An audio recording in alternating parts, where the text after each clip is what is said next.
Welcome to another Friday night free for all. We're going to talk about the Packers and Vikings first, and then we'll go ahead and open the show up to you guys, so you guys can go ahead and talk about what you want. Talk about how Vikings are still getting no respect, but we'll go ahead and we'll get into it.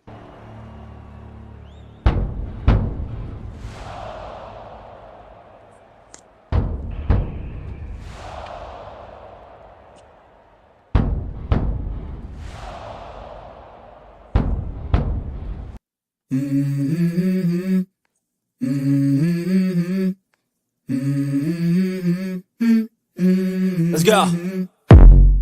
I wake up to a little bit of drool on my pillow, feel like it's gonna be a bad day.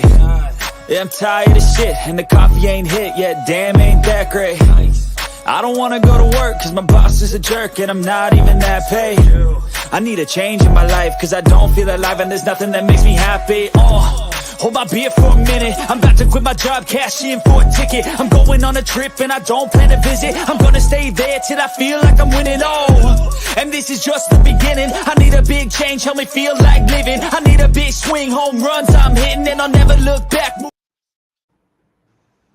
Yeah, so there's a couple things going on right now. When people were picking the game, all they're talking about was what the Packers are doing, not what the Vikings are doing. There are some people who are picking the Vikings. Majority of people are still riding Green Bay's jock. And then there are some annoying Viking fans with some stupid ass opinions, and I will let Sarah get into that. So go ahead, Sarah. You start off the show. I know you want to rant, so go ahead. I'm just freaking annoyed people. I got the parent advice, Susie. We did not get rid of fucking Kirk Cousins to so that we can just sign Sam Darnold for another $40 to $45 million contract and get rid of our defense. So please stop this notion that Sam Darnold is going to come back next year and play for $10 million. We either going to have to sign Sam Darnold for $45 million, or we're not going to have a defense. So which one do you want? We can't have both. We already are paying Jefferson and Darrisaw, and we're not going to be able to pay Sam Darnold and the defense too. Amen. I don't have to repeat that. that is the biggest talker here in the Twin Cities. Extending Sam Darnold. It's like, you know what? It's 3 games. See what happens at the end of the season. But even so, the Vikings just got done paying all that guaranteed money to an average quarterback. Here's the thing. Sam maybe had a good year, and then you pay him. Doesn't mean he's going to repeat it. He could regress. So, and you did not draft a quarterback for the future just to overpay for a veteran who had one good year. So, yeah, Viking fans need to get off this. Oh, we signed Darnold. He becomes our franchise quarterback. And, no, it's not going to happen. The only reason why we have a defense is because we're paying Sam Darnold $10 million, okay? So people need to get over the fact that, we can just bring him back and we're going to be able to pay all these other people too. No, we're not. The only reason we are able to is because we didn't pay Hunter or Kirk. Right, and we're still paying Hunter and Kirk. Hunter came up here last weekend and got 2 checks. Exactly, and so do you guys want Sam Darnold, or do you want even to build an even better defense than what we have? We can't have both. Well, and then the big question mark is too, who's going to take the chance on Flores as a head coach? That's going to be a talker. The Vikings could offer Flores more money to stay and give him the assistant head coach tag if he'll take it. Depending on the team, he's going to look at it. But yeah, I mean, everything he said about Tua, he doesn't look like the bad guy anymore. Put it that way. Well, and the thing too is though that I think Flores is going to be very because if he gets another chance, he's not just going to take any head coaching job. He's going to look at the circumstances of which organization he's going into, because you bet your ass he's not going to walk into like a Chicago organization or some shit organization. He's going to want to walk into an organization that is more stable. So he's not just going to like take any random Well, head coaching job. No, and I he's also going to want control. Right. And I don't think we have to worry about Flores going to the Bears because the Bears are going to hire an offensive guy to help Caleb Williams. Oh, another offensive guy to watch him tank? Jesus Christ. How many offensive guys have the Bears hired and they still suck on offense? It's My God, if you're a quarterback and you play in Chicago, your career is over. I'm thinking Ben Johnson or Kellen Moore. For the Bears? Yeah. They'll probably take Ben Johnson because he was in the division. Yeah. But I don't know if Ben Johnson's even leaving. I think he's so beta. He does not have that alpha. Well, all coaches want to be a head coach eventually. That's Well, the thing also is they're gonna. I mean, these coaches come in there. They're gonna want to put their stamp on things. Which I got my theory about KLC in that. I think KLC was kind of held back by the front office of the Vikings his first 2 years. I'm gonna be honest with you. I think he was. I hate to say it because I was not a Kirk stan, but I was not a Kirk hater. Right. I think Cousins was holding KOC back. I didn't like Kirk, but I'm not a Kirk hater. Well, no, you were a Kirk hater. Yeah. I'm a Kirk hater. I don't like the motherfucker. Never will. Their Falcons are going to be 0-3. I think they lose. Well, and now. Did you guys hear this? They went ahead and signed Kirk, knowing he was still injured. Yeah, and they signed him anyway. It gives me good thoughts that when you hear Mike Florio talk about the Kirk Cousins situations, they knew that he wasn't coming back. The Vikings knew that they were not going to pay him what he wanted. And all they had to do was say one thing: we're drafting a quarterback. Yep. And that caused him to go. By the way, going back to what Sarah was saying earlier, I will say it again. I will die on this hill. If you listen to Quasi and if you listen to KOC talk, if you read between what they say, JJ is the starting quarterback for the Vikings next year, no matter what. Yeah, that's Sam Darnold could win the Super Bowl for the Vikings, and CJJ would still be the starter. Yeah. There's no way Sam Darnold is the permanent quarterback for this team. He's just a bridge quarterback. And if he plays out of his mind, here's the thing. The Raiders will pay. The Raiders will definitely overpay for someone like somebody will overpay. He's going to make the Dolphins if Tua retires. I mean, especially if the quarterbacks that are coming out this next draft ain't that great. I here's don't think another one is. too. Now this is one that people have thrown out there. Okay, the Vikings signed Darnold to a contract, which basically probably top dollar, and then they trade him. Well, first of all, here's what's going to happen. The Vikings are going to be on the hook for some of that trade because damn well the team that he's going to is not going to want to pay for that whole contract. Right. The Vikings knew what they were doing with Sam Darnold. They know that they might lose him because KOC was KOC was talking to Sam Darnold, and the reason he was able to get Sam Darnold to sign here is because he said, if you come here, you'll be the next Baker Mayfield, which so far it looks like that's what's going to happen. So Vikings know that they're pretty much going to get nothing for Sam Darnold next year. If Sam Darnold continues to play like this, they know they're not going to get anything from him, which I'm perfectly fine with. I'm fine with that too because I have no problem with it. And we did him a favor, so let's all just go our separate ways. Well, as Viking fans will appreciate what Sam Darnold did if he takes us to the playoffs, wins a couple of games or whatever. We'll definitely appreciate it, just like we appreciate Case Keenum. But I think Sam Darnold is way more talented than Case Keenum is. But this just could be. I mean, the Vikings have started 3-0 before the season's collapsed, so we'll see. This whole season, to me, because when you talk about the Vikings so far. People are talking about we've seen a great 3-game stretch from Sam Darnold before, like when he was in Carolina, yada, yada, yada. And then they're talking about last year, or Brian Flores' defense in the first half of the season was great, but the second half, first of all, you cannot compare one season to the next season in the NFL because no season is ever identically the same. The Vikings have way more talent on this year's defense than they had on last year's defense. And they're talking about, Green Bay, beat them the second time. That was the last game of the season. The Vikings were out of it. They had injuries up the ass. And we're talking about how, how Jordan Love like just tore them apart or whatever. Like, well, first of all, Jordan Love also sucks in the beginning of the year. Right. And then the Detroit Lions, they said, the Detroit Lions got him the second time. If the Vikings, I know we just got done talking about number 8. If the Vikings had number 8, Detroit does not beat them at all last year. That Mullins pass that was picked off, that was weak ass arm strength. Sam Darnold makes that though this year. It's a touchdown. It's not going to be a pick. So let's just like settle down on the whole Detroit and Green Bay's figure it out.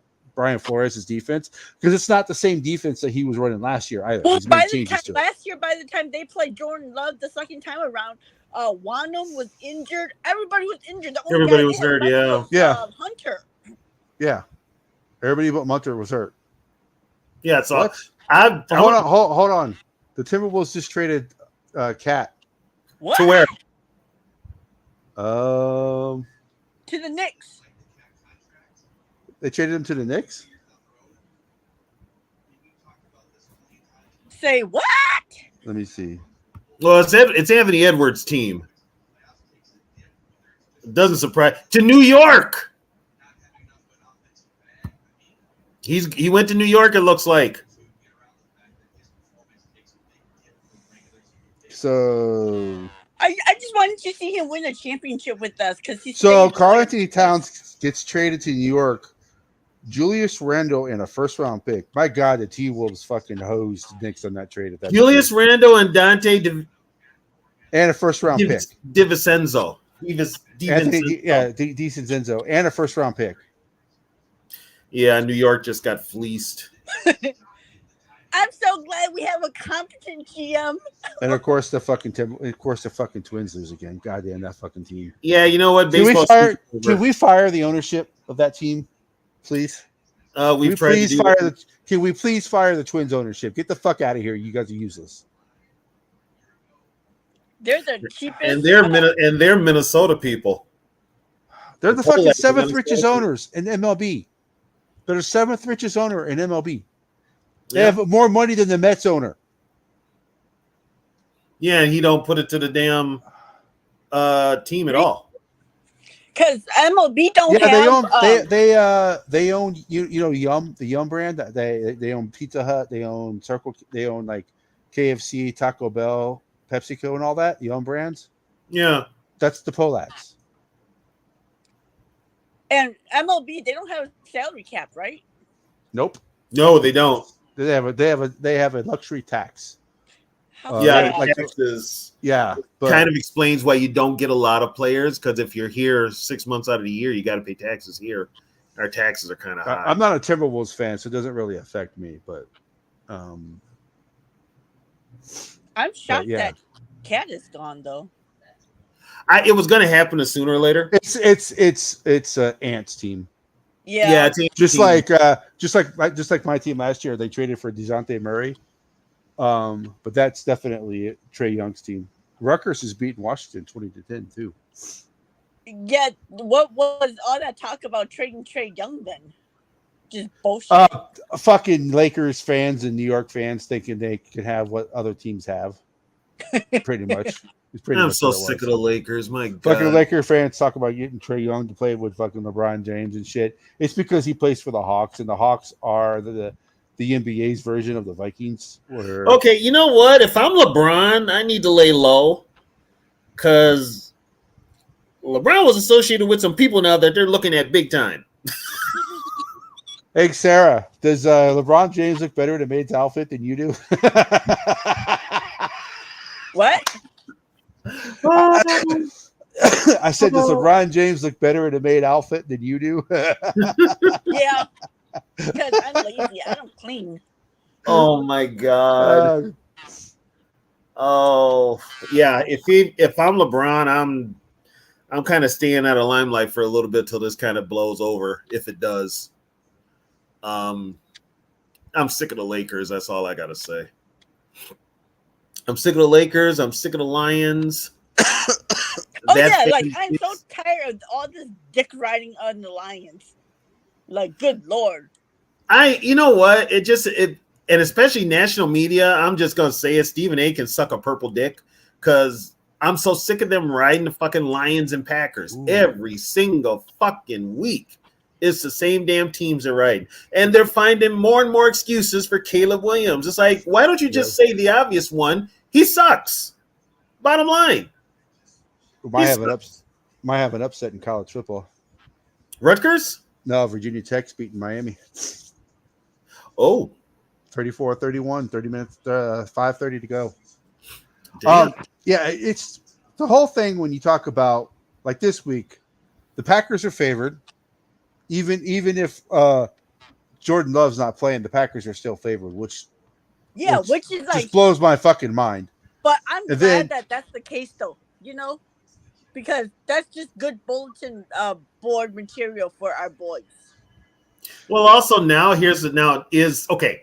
So who's playing quarterback? Is it going to be Love or is it going to be Malik Willis? Glove is the only person who is officially listed out for both teams. Well, no, for the Vikings is Ivan Pace Jr. Is Pace, an offensive lineman and a cornerback, but I think the cornerback is like a third string. He's out, and then one of the offensive linemen for the Packers is out. There's 4 players questionable for the Packers. And that rookie that they just drafted. Yeah. So it could be Malik Willis. So it's probably Malik Willis then. I don't think they're gonna bring back Love against this defense. No, I wouldn't. Hey, you know what though? LaFleur's ego will bring him back because he wants to prove a point. All he's hearing about is Flores' defense, and LaFleur's got an ego that he's wants to destroy that defense. For some reason, people think that Jordan Love is like a fucking top 5 quarterback, and he's like a Hall of Famer. They're like, "Oh, what you need is a Vikings quarterback is a top line quarterback." And then one guy goes, "Well, C.J. Stroud's a top line quarterback." Yeah, look what happened to him Sunday. Yeah, so and I still am a C.J. Stroud guy, but Flores put it on him, and it showed. Yeah. Here's the thing: the Vikings are getting no respect for beating the Niners both handily. I went off the deep end calling these two dudes who did power rankings, and they called our wins fluky. I was like, you know what? I'm unsubscribing to you because this is fucking bullshit for you to say that our wins against the 49ers and the Texans were fluky because they didn't have a running back. No, the Flores just owns fucking Shanahan's type of offense. Shanahan's overrated. So basically, they can say, first of all, I remember when people say, "Oh, the 49er game was close." No, it was not close. It was never close. The Texas game definitely was not close. But when you look at the teams so the Vikings beat the Giants, which, by the way, are not looking that bad, right? The Giants are better. I think the Giants are better than we thought they were. The Vikings just made them look awful, so everybody thought they were. They're still turning out not to be that bad. The 49ers have 2 losses, but let's just go ahead and blame that injuries, right? Even Giants fans were saying that, maybe we're not so bad. Maybe Minnesota's just good. No, right. The Giants are garbage. Right. Well, they gave the Cowboys a run, Oh, the Cowboys are garbage. So, and then the Texans only have 1 loss. That was against Minnesota. The game was not even close, right? And then, so they're probably going to win next week. So they'll be 4. So they'll be 3-1.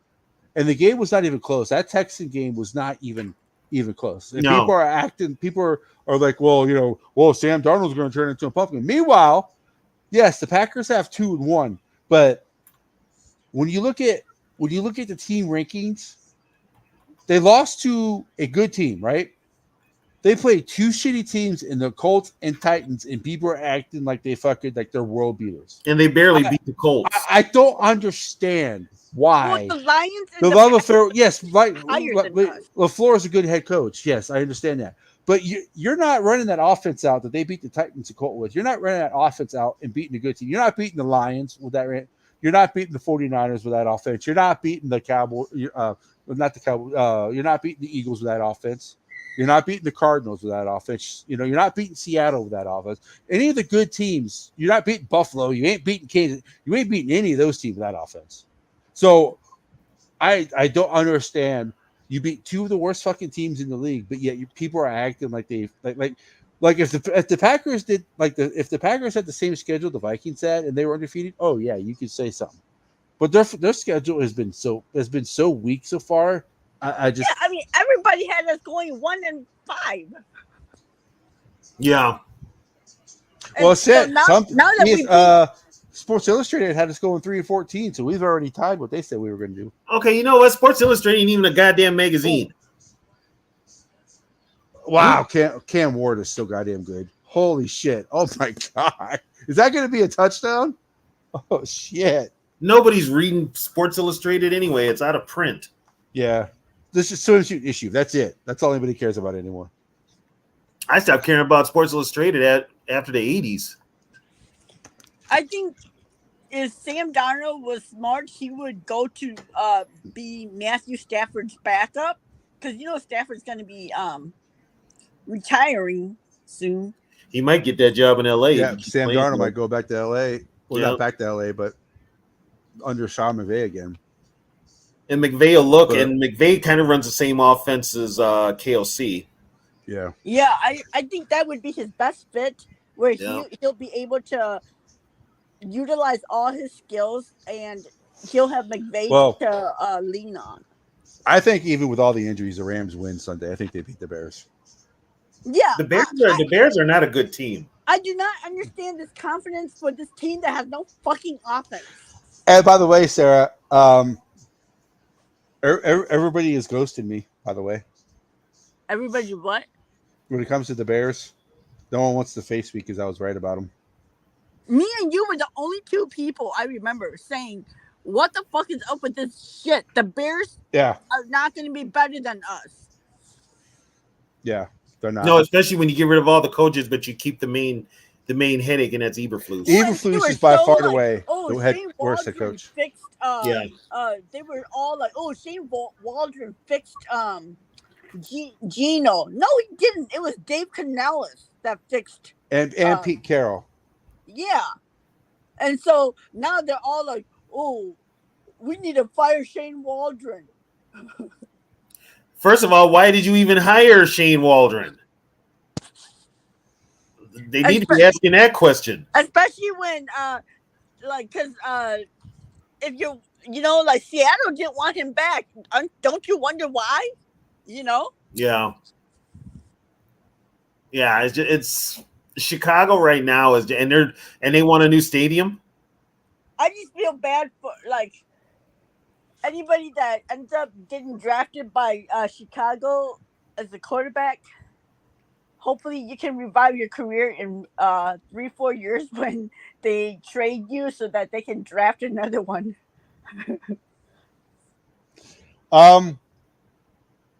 It's looking like it so far, Shaq, with what he's doing with Darnold. Yeah, which leads me to think that the main problem for this team was the former guy. Yeah. And as I don't know if you guys know what a governor is on a car, right?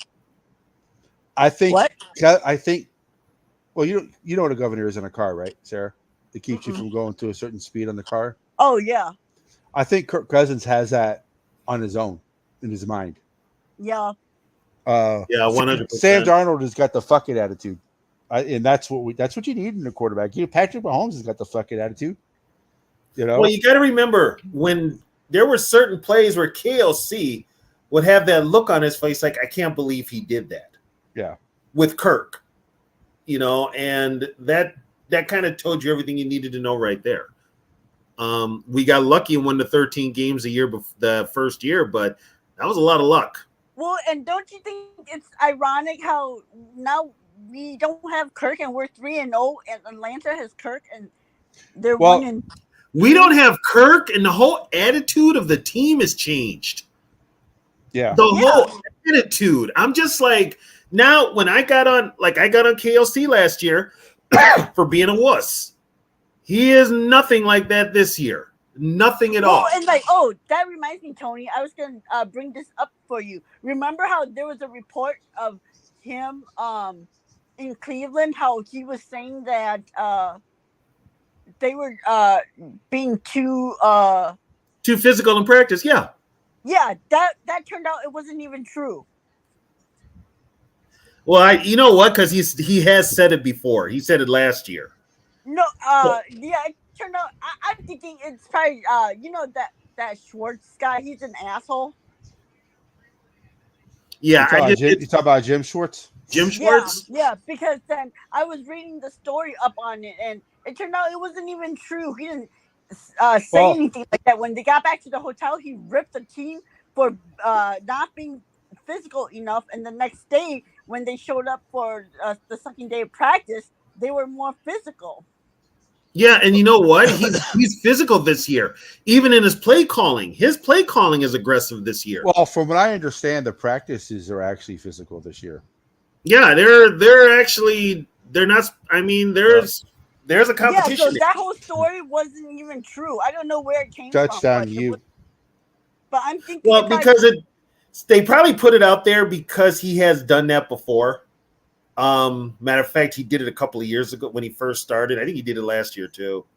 So that has come out, and that's he has done that before, and I got on him for that. But this year, it's a completely different team. That's why a lot of these division teams, the Bears, the Lions, especially the Lions and the Packers, think they're going up against the same team they've been facing the last 2 years, the same Kevin O'Connell team.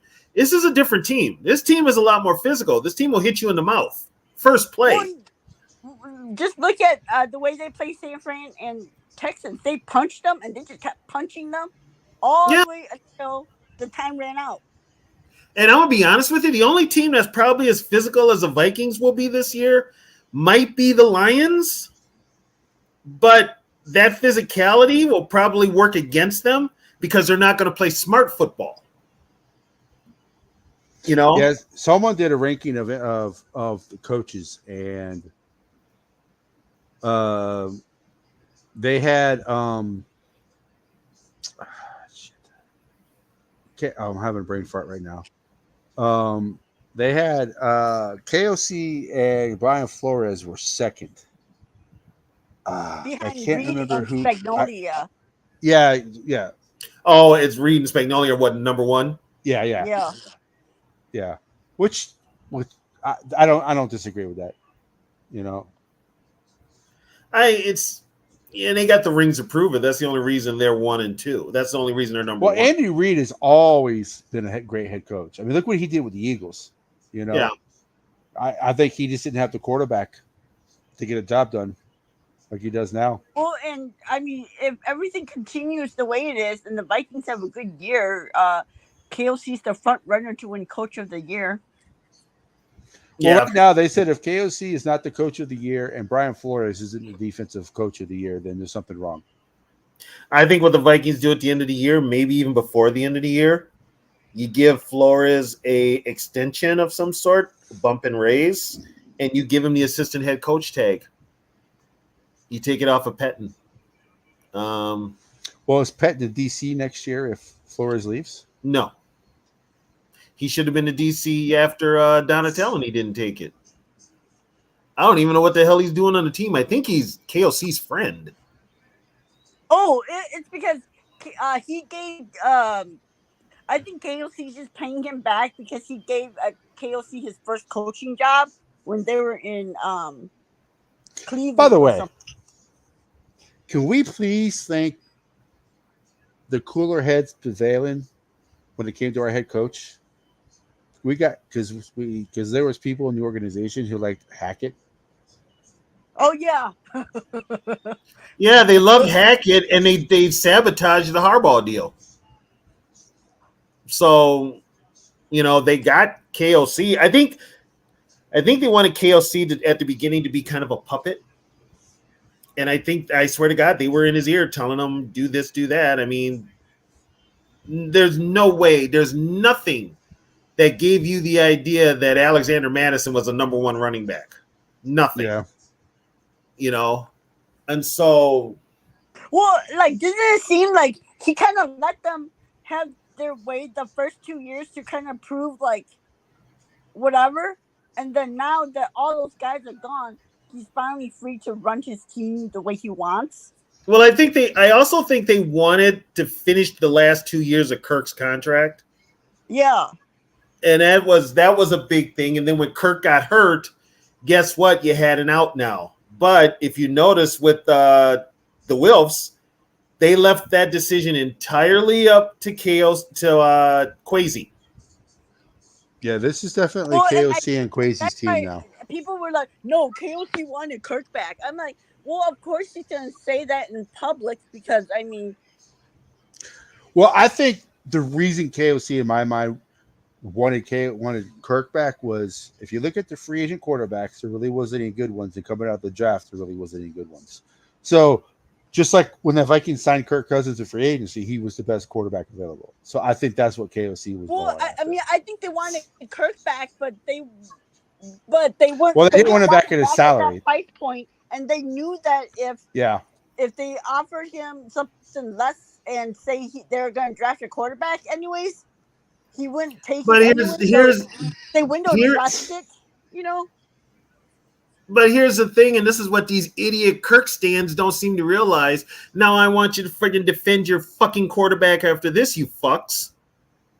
Kirk found out the Vikings were going to draft a quarterback and said, no, I'm not coming back. So what does that tell you right there?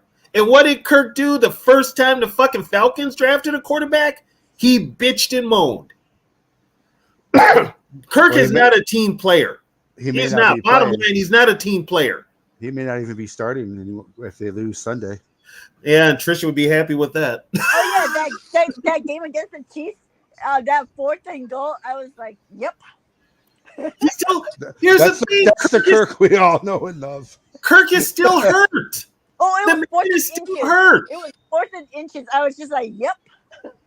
Yeah, I was laughing my ass off. I said, "Are they really going to do a QB sneak with a guy who can't do a QB sneak?" And it wasn't even 4th and 3 or like 4th and 8. It was 4th and inches. And Mr. Chicken Legs himself. Mr. Chicken Legs. And not to mention, they already had a backup center playing. Yeah, he looks like he's riding a chicken. His legs are so skinny. It's just I don't know. It's to the point now. Kirk goes to a team, he's gonna fucking ruin that team. You know. All I know is I'm glad we're not paying him. I mean, we are, but we aren't. We are, but he's not our headache. Yeah. He's not our headache, and that's a good thing. So, good riddance to the motherfucker. I'm glad he's gone. And let's look. Haters, and why we bring up Kirk, I don't fucking care. I had to deal with him for 6 years, so you're gonna listen to me be happy about him not being on the team for 6 years. I can't show my happiness because he's my girl's quarterback. So sucks to be you. I have to keep my enthusiasm, tempered. So yeah, I get my little grins in there now again, and I'll say under my breath, "That's on you, not me." But you bet your ass. How was it watching the game with her? I got paid back in one game for 6 years of the bullshit she had to hear with me. And that was the first game. I heard it. Did you say anything when they went for it on the quarterback sneak on 4th and goal? Did you say anything or? No, I didn't. I just was like, what the fuck is this? And Trisha's like, I'm done. I'm out. We're going to lose. I'm done. So I was like, anything's possible, but I kind of said, yeah, you're going to lose. That was the dumbest call play too, man. And they can see all those Chiefs linemen standing lined up right there, and they're going to run that play. Yeah. It just was. I think Kirk Cousins is a hindrance to PI on the Hurricanes than anything. That could have been PI on the Hurricanes, but they didn't call it. It actually should have been PI. Yeah, I think Kirk is a hindrance to whoever's offense he's in. I mean, oh my God, and who did? Oh, they got the Saints this week. Atlanta does. Mm-hmm. Yep. So I'm going to have that game on along with ours. Oh boy. I think the Saints are going to take it. I think the Falcons start 0-4. No, they're 1-3. Oh, 1-3. Sorry. Yeah. Yeah. No, they're 1-2. They're about to be 1-3. Right. Yeah. Wow. Yeah, that's true. And who'd they beat? Carolina, right? No, No. the Eagles. Eagles. Oh, because fucking Saquon Barkley dropped that pass. That's right. Monday Night Football. That's right. Kirk tricked them into leading them down a game-winning drive. I'm like, that's cute that you think he's going to be able to do that again and again and again. Yeah, Jaden Daniels. Okay, I'm not going to take nothing away from Jaden Daniels, but how bad are the Bengals? Pretty bad. Their defense is awful. Jeez. People are picking Carolina to beat them this week because Well, they got rid of like a lot of their defense. They didn't have Well, them the Bengals defense in the first place. The Bengals defense has never been great. No, they've even never when had they a went good to defense. even when they went to Really the Super Bowl. DJ Reader. Even when they went to the Super Bowl. Well, and Reader's hurt, I guess. Guess who's out on the Lions for the rest of the season? Oh, Mr. Davenport? Davenpoop. Yep, Davenpoop. I gotta tell you what though, he knows how to get that bag being a hurt player. I can tell you that much. He sure does. He shows up for one game and then ouch, I'm hurt for the season. Yeah, he's making money though. Making money, can't fault him there. No. Whoever their agents are, good on them. Wait. So who do you think the Bears will? Wait, who had a good game week 1? Wasn't Cousins? Oh, Davenport maybe? I don't know. What was your question, Sarah? I said, who do you think the Bears will bring in next year? I already said it. I think either the offensive coordinator for the Lions or the offensive coordinator for Kellen Moore, whoever he's offensive coordinator for. I was listening Chargers, to Purple Daily today, and this guy's hot take is that the Bears are gonna make Josh McCown the next Bears head coach. Anything's possible with the Bears. Seriously. Right now, and unfortunately, you got to find a coach that can work with Caleb Williams. I don't know. I think the Bears are like ruining him, and he's just developing bad habits. Well, look at already had the bad habits at USC. Look at what's his name in Pittsburgh. Oh yeah, Justin Fields hates the Bears. Yeah, I mean look how Justin Fields isn't setting the world on fire, but at least he looks like an NFL competent quarterback. He's also got a competent head coach. He's got a running game, and he's got a defense. He's got a complete team. Yeah. You know, if you can't play quarterback for Mike Tomlin, yeah, and he's got an O-line. It's amazing what an O-line can do for a young quarterback. Just a competent offensive play caller. I mean, Arthur shit. Smith?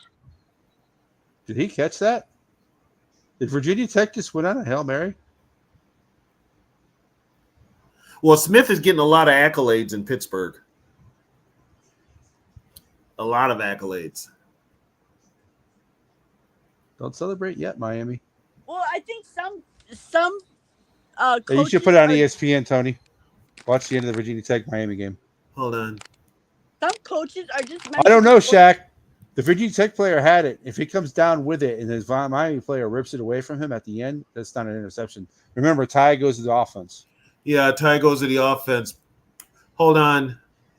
Let's see. So let's see. This is the replay right here. Oh my gosh! Did he pull that down?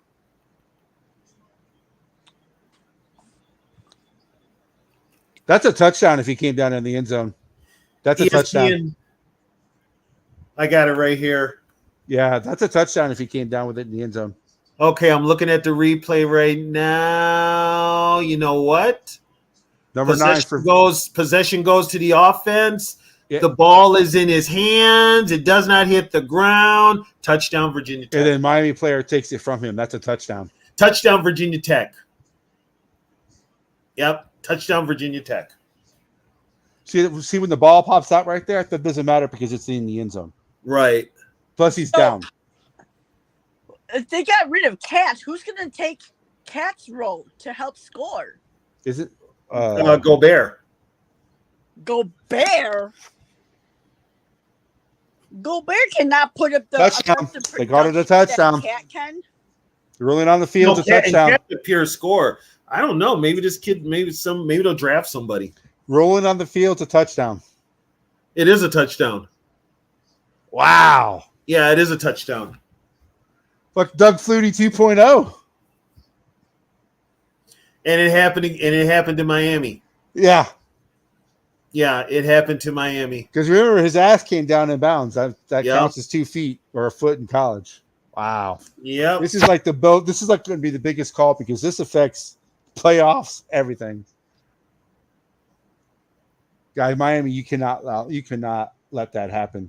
You cannot let that And happen. Miami is a good team, but they do some stupid ass shit, I tell you. It's always been Miami's MO. Well, yeah, they party too much. Still a party school. So I wonder what the see right there. He has it. As soon as his ass hits the ground, That's a catch. that's a catch. touchdown. And then he loses it once he's on the ground. They knock Yeah, it out. that's a catch. If that was not in the end zone, that might be incomplete. But since he's in the end zone, You know what, though? He's got the ball. He's down by contact because a defensive player is touching him.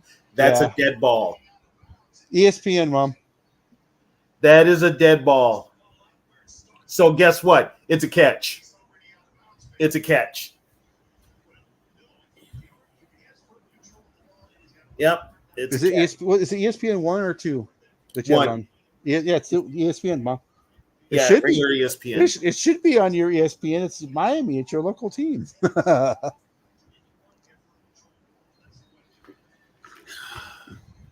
Man, this is the that's call, and this is the call in all calls. What a catch, though! What a catch! Whether they mark it incomplete or not, Well, defense was optional in this game. That's for damn sure. yeah. They still play at the Dolphin Stadium, right? Yes, Okay. I guess they'll Miami. never get a. I don't think they'll ever get an on-campus stadium. Do you think McDaniels is getting fired after the season? That's a good question. Unfortunately, he's tied to Tua. So Yeah, probably and Ross, their owner is another idiot, Stephen Ross. yeah. Oh yeah. So the other day I was in this Miami podcast listening, and they're like, they need to get rid of McDaniels and bring back Flo. I'm like, Flo is never coming back there ever again. 206. No, Flo will never be in Miami again unless it's to visit. It's But channel he's 206 done on in Miami. channel 206 on DirecTV, Mom. I was like, why would Flo come back to a place that crucified him for being mean to Tua? No way in hell. Flo You know what? He got crucified for being right about Tua. And not wanting to fucking tank the season. Yeah, he didn't want to tank. That's the main issue. They wanted him to tank. Well, yeah, and look what happened. Who was it? Lovey that got fired for not losing the last game? Yeah. Lovey got fired. They need to be sending him a thank you card because they ended up with C.J. Stroud. They could have had Bryce Young. Yeah. They're still looking at it. Yeah, I know. They may reverse it. Well, the announcer was like, there wasn't much conviction in the call. And the other guy, the TV ref they have, they're like, it doesn't matter if there's conviction in it. They called it a touchdown, so it doesn't matter. It's already a touchdown. Just be done with it. Yeah. My God. Oh my God. That was hell. That was. Oof. They're checking. You know what they're doing? They're checking the money line in Vegas. They are checking the money line in Vegas. Hey, put $50 down on Virginia Tech real quick. Okay, is it done? Touchdown. Oh, you know, if I'm Virginia Tech and they reverse this, I'm pissed. I'm pissed. I'd be one of them players. They fucking reversed it. They reversed it. That's bullshit. That's a fucking catch, man. Come on, ACC. That is a catch. Wow. I told you. All those hurricane people needed their money. Fucking ridiculous. Well, if you want to avoid the hurricane, don't live in Florida. Hurricanes aren't really that doesn't. Hurricanes are nothing. They just screwed Virginia Tech. That is a touchdown. I'm sorry. They literally screwed Virginia Tech. I'm not even shaking the coach's hand. I'm not even shaking it. I'm like, fuck you. I want nothing to do with you. Fuck you. I am not shaking your hand. Yeah. That's not. I am not shaking anybody's fucking hand. I think the Twins got eliminated tonight with their loss. Who cares? It's the Twins. Yeah, I wouldn't be shaking anybody's hand. I'd be like off the field. I'm like, fuck you, fuck this state, The Twins fuck are your team. Great, So- man. Any final thoughts before we start bringing people on? Oh, I got the Vikings winning 24-20. I got the Vikings winning 36-10. I'm going to go with the Madden simulation I saw, 31-17 Minnesota. See, that's your problem right there. It's Madden. I don't think the game's going to be that close, especially if Malik plays. Hey, Bob, we're going to talk about 75 on the vintage one of these nights. Yeah. All right, so there's the link so y'all can come on and join in, going into the conversation.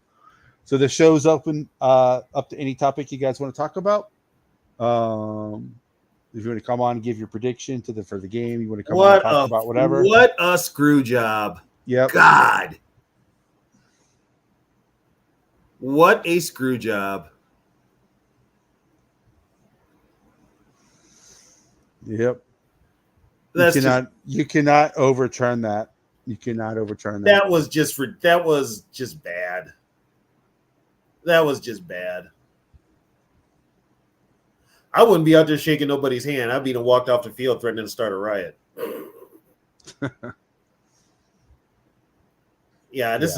This is bullshit. Can we talk about how the Chiefs Michigan's are three-peat thanks to the refs?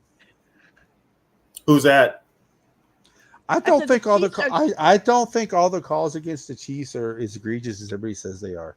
Yes, could they call their tackle for false starting and leaving early? Yes, but some of those PI calls, they're not as egregious as people are making them out to be. You mean for the NFL? Yeah. Okay, when it's the same dude for the Chiefs that jumps off sides every single fucking play. Well, gets flagged one time. There's a problem. That I said that you can complain about that. But what I'm talking, blatant. It's not even subtle. It's blatant. He's jumping off sides. But what I'm talking about is some of those PI calls are not as egregious as people. Well, and somebody also brought it up too. The refs in these first 3 weeks have just been throwing way too many flags. Yeah. Somebody brought that up that they're throwing way too many flags. Illegal shift or illegal motion calls. Well, unless you're Laramie Tunsil, my God, he can't stay on sides if his life depended on it. Yeah. My God. How many times did he jump? Like 5 times Sunday? He had 4 in a row. Yeah, he had 5 penalties because I watched a lot of the Texans people after that show. He had 9 penalties in the game. Jeez. I mean, I know he was blocking Grenard, but damn. Yeah. But Jesus. No, they were so arrogant. They sent a rookie tight end to block Grenard. Well, that's mistake number 1 through 10.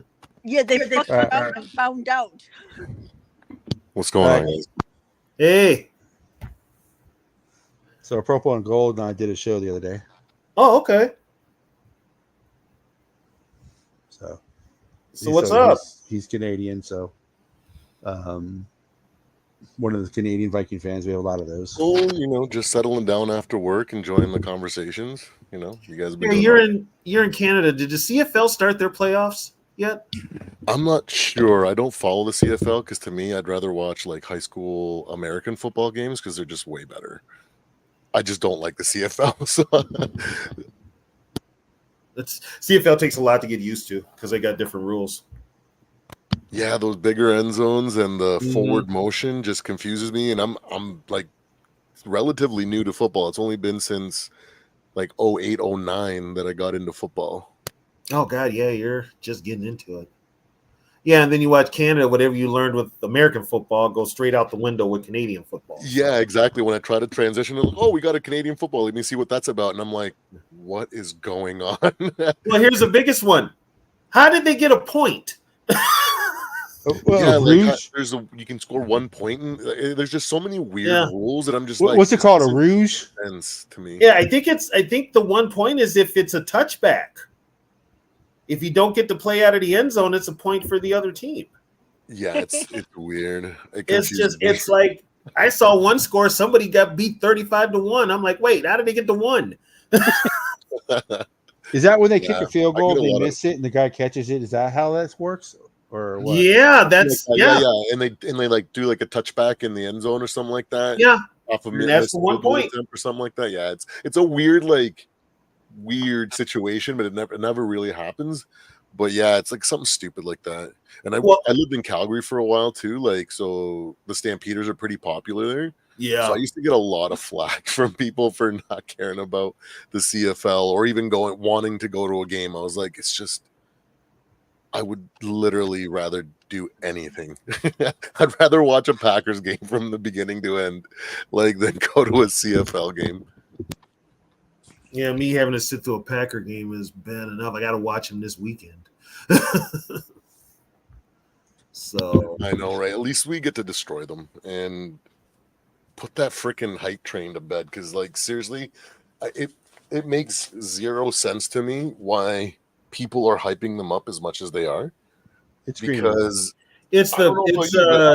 it's a media bias because it's Green Bay. It's supposed to be the birthplace of football. Blah blah blah blah. Oh, did you guys? They're still living in that whole Lombardi mystique. Title Town.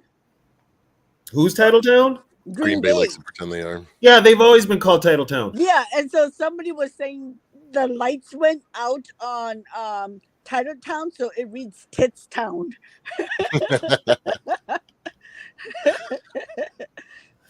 Just from somebody who lives across the border, I wouldn't fuck with Green Bay women. Yeah, with well, you know why they don't have cheerleaders, right? Because they can't find women with any teeth. That's true. Cheese don't grow tits. They don't have cheerleaders? No, there's never had cheerleaders. Was there 6 teams in the NFL who don't have cheerleaders? The Giants. Yeah, so savage. The Giants. Oh my God! Get this: the Falcons have a dude for a cheerleader. That's interesting. They have a dude for a cheerleader. I really don't pay attention to that. Now, when you see him, you're going to be like, you're going to question the dude part, but it's a dude. It is. Now, do they do like real like cheerleader things where he like the guy's throwing them and stuff like that? He does the cheerleader cheers. He does them the all. cheers with them. Oh, that's with them. With them. Pom poms. Oh no. Oh no, because like like in like real cheerleading competitions where they have dudes, but they're the ones that are just like throwing them and catching them. They're throwing them and catching them. No, he's actually doing the cheers. They might do like flips or shit like that. But yeah. Oh, that's embarrassing. He's actually doing the cheers, dude. It's. I know that's my girl's team, but goddamn. You ain't going to see the Raiders have no damn male cheerleader. No. See the Cowboys have no male cheerleader. Okay, how bad do you feel for Oakland to lose every single pro team? I told people this. I've been on chat team and I've been on chats with the A's. People are like, "Oh, blaming the owner of the A's and shit like that." I'm like, seriously, guys, when are you guys going to start blaming the city? Because not only are the A's leaving, right? But you guys lost the Raiders. Right? Golden State's playing in San Francisco. Right. You lost Golden State, right? And not only that, you also lost the Seals, the hockey team. Yeah, well, they sucked anyway. And who plays hockey in California? But I'm just saying, but every team that's ever played in Oakland has left. So when are you going to start blaming the city? Yeah. Well, see, and Oakland's not that big either. That's the problem. Oakland's kind of small. But you could have put another stadium on the site of Oakland Alameda. But then you're going to want the A's would want their own stadium. They're not going to spend money. They're not going to spend money. No. So better, and now that both leagues are in bed with gambling, build it in Vegas. Well, that's what they're doing. They're moving to Vegas. Yeah. But they're playing in Sacramento until that stadium's built. Sacramento for a year, I think, and then they move. Then I think they move to the Vegas minor league. Wow, they really didn't plan this out. Well, they had the perfect plan. They were going to build it on the. There's like an abandoned harbor. They were going to build it there. But the city of Oakland told them no. So I mean, there's not too many Gronkies out there who are going to build their stadium 100%. That's just not going to happen. Yeah, to me, if you're a fan, and you've been a fan for years, and the Raiders have fucked over Oakland twice, and now the A's are doing it. I mean, well, and that's the reason why our stadium is it has a roof, because the state was not going to pay for it if it was not going to be an indoor stadium. Yeah, they wanted to use it year round, which they have. Fuck, Metallica's been there more than the fucking Vikings have. Damn. Metallica's had like 2 sold out shows. They've had every major concert there. I don't know how the acoustics are in that place. Well, Metallica actually opened the stadium. They were the first. Yeah, they were the first one. Was it? Yeah, they were the first. After them, it was Motley Crue and Poison, I believe. But yeah, and now next year there's going to be a SummerSlam for 2 nights. I don't know how that's going to work out, but American Ninja was there. Yeah, American Ninja was there. So I mean, it gets used. Has anybody won American Ninja? I mean, those since they've changed the rules, yes. Those obstacles are so freaking hard. I'm like, how does anybody win this shit? Since they've changed the rules, people have won it. Yes, they are hard for an unathletic person like me who likes to sit on the couch and watch them and criticize them. I mean, that type of shit is hard. That would be hard for me. I'm just like, nah, I'm good. I'm right here on the couch. Well, the obstacles are hard, but back when it was, you didn't get any second chances. You didn't get this. You didn't get that. It was very hard to win, but now people win it all the time. Oh, okay. That's kind of why I stopped watching it. So yeah, I mean, U.S. Bank gets used year round, which is, it's already paid for. It's paid up. It got, what was it paid? What, the 3rd or 4th year that it was open, it was paid off. Yeah. Yeah, the city supports them, and the fans do too. They go there. You know what I mean? Like, it's not like Oakland where they don't sell out and they just, like when they bring like nobody wants to bring a concert there. Nobody wants to, you know what I mean? So like their stadium isn't getting used. They're not renovating. So a lot is on that city for not supporting them and spending some money there, Right. Well, Oakland Coliseum has been a dump since like the 90s. It's been a dump. They used to have the day on the green there. Yeah. Guess who got into a fight today? Who'd you beat up, Sarah? No, Ayuk and Shanahan. Oh, yeah, because Shanahan wanted him to change his shorts. Yeah, how stupid is that? So Ayuk got an attitude and basically stormed off the practice field. I'm sorry, but the head coach is the head coach. If he tells you to change your shorts, you change your shorts. No, everybody showed up in black shorts like they're supposed to, except Ayuk. He showed up in red shorts, even though he knew it was supposed to be black shorts because he had black shorts with him. But he just didn't want to wear the black shorts, so he showed up in red shorts, and then he got into an argument with Shanahan, and then he kicked off his red shorts and put on black shorts right there on the field. So he knew. It's like, what the fuck is he doing? Being a dick? Paid. He's being a dick. He's probably, you know what? He's not a number one. He wants to be a number one, so what he's trying to do is work his way out of San Francisco. Or excuse me, Santa Clara, because that's where the Niners play now. He's trying to work his way out. He wants to be a number one receiver. Bottom line. Little bottom comments, guys. But he's getting paid like a number one. Yeah, but now he wants to be treated like a number one. So you know what? I ship his ass to Carolina. I mean, if you got a discontented player who's pissed off about shit and they want to go somewhere where they'll feel appreciated, send them to Carolina. They'll be really appreciated. You know? And so now, and Carolina's looking to shop Bryce Young. I don't think they get anything for him. I don't know if anybody really wants to put that project into him, to be honest. Who is trying to trade for a quarterback who is 5'9"? That looks like he belongs on a middle school JV team. Nobody. No. Lawrence? Yeah, I mean, there's a lot of quarterback starved teams out there. He can't even see over his O-line to throw the ball. He has to jump to make some of those passes. He really has to jump up to make some of those passes? Oh, good Lord. Russ had the same problems coming into when he played with the Seahawks. Like, if you can play as a small quarterback, it's just there's a whole lot of different things that you need to add to your fundamentals for it to work. That's why they brought oh my God, who's that young ex-CFL quarterback that was really good that they brought over to work with? At first he worked with Drew Brees and then he worked with Russ in Seattle. Fuck, what's his name?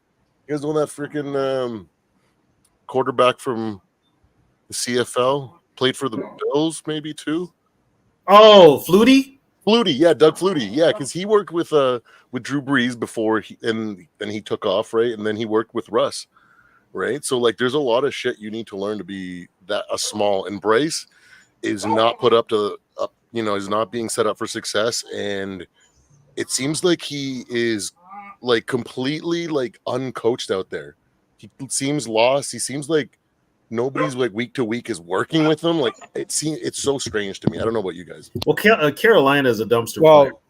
Bryce Young is also smaller than Doug Flutie. Both of them, yeah. Yeah. Well, the man What's going on, Zoe? What up, Zoe? What's the deal with y'all? What up with you? His arm isn't even like strong. So Hey, it's Zoe, I'm like, gonna grab something to eat. We'll put the comments up after. Yo, what up, Zoe? he can't even like have that to like Proper bar. What's the deal?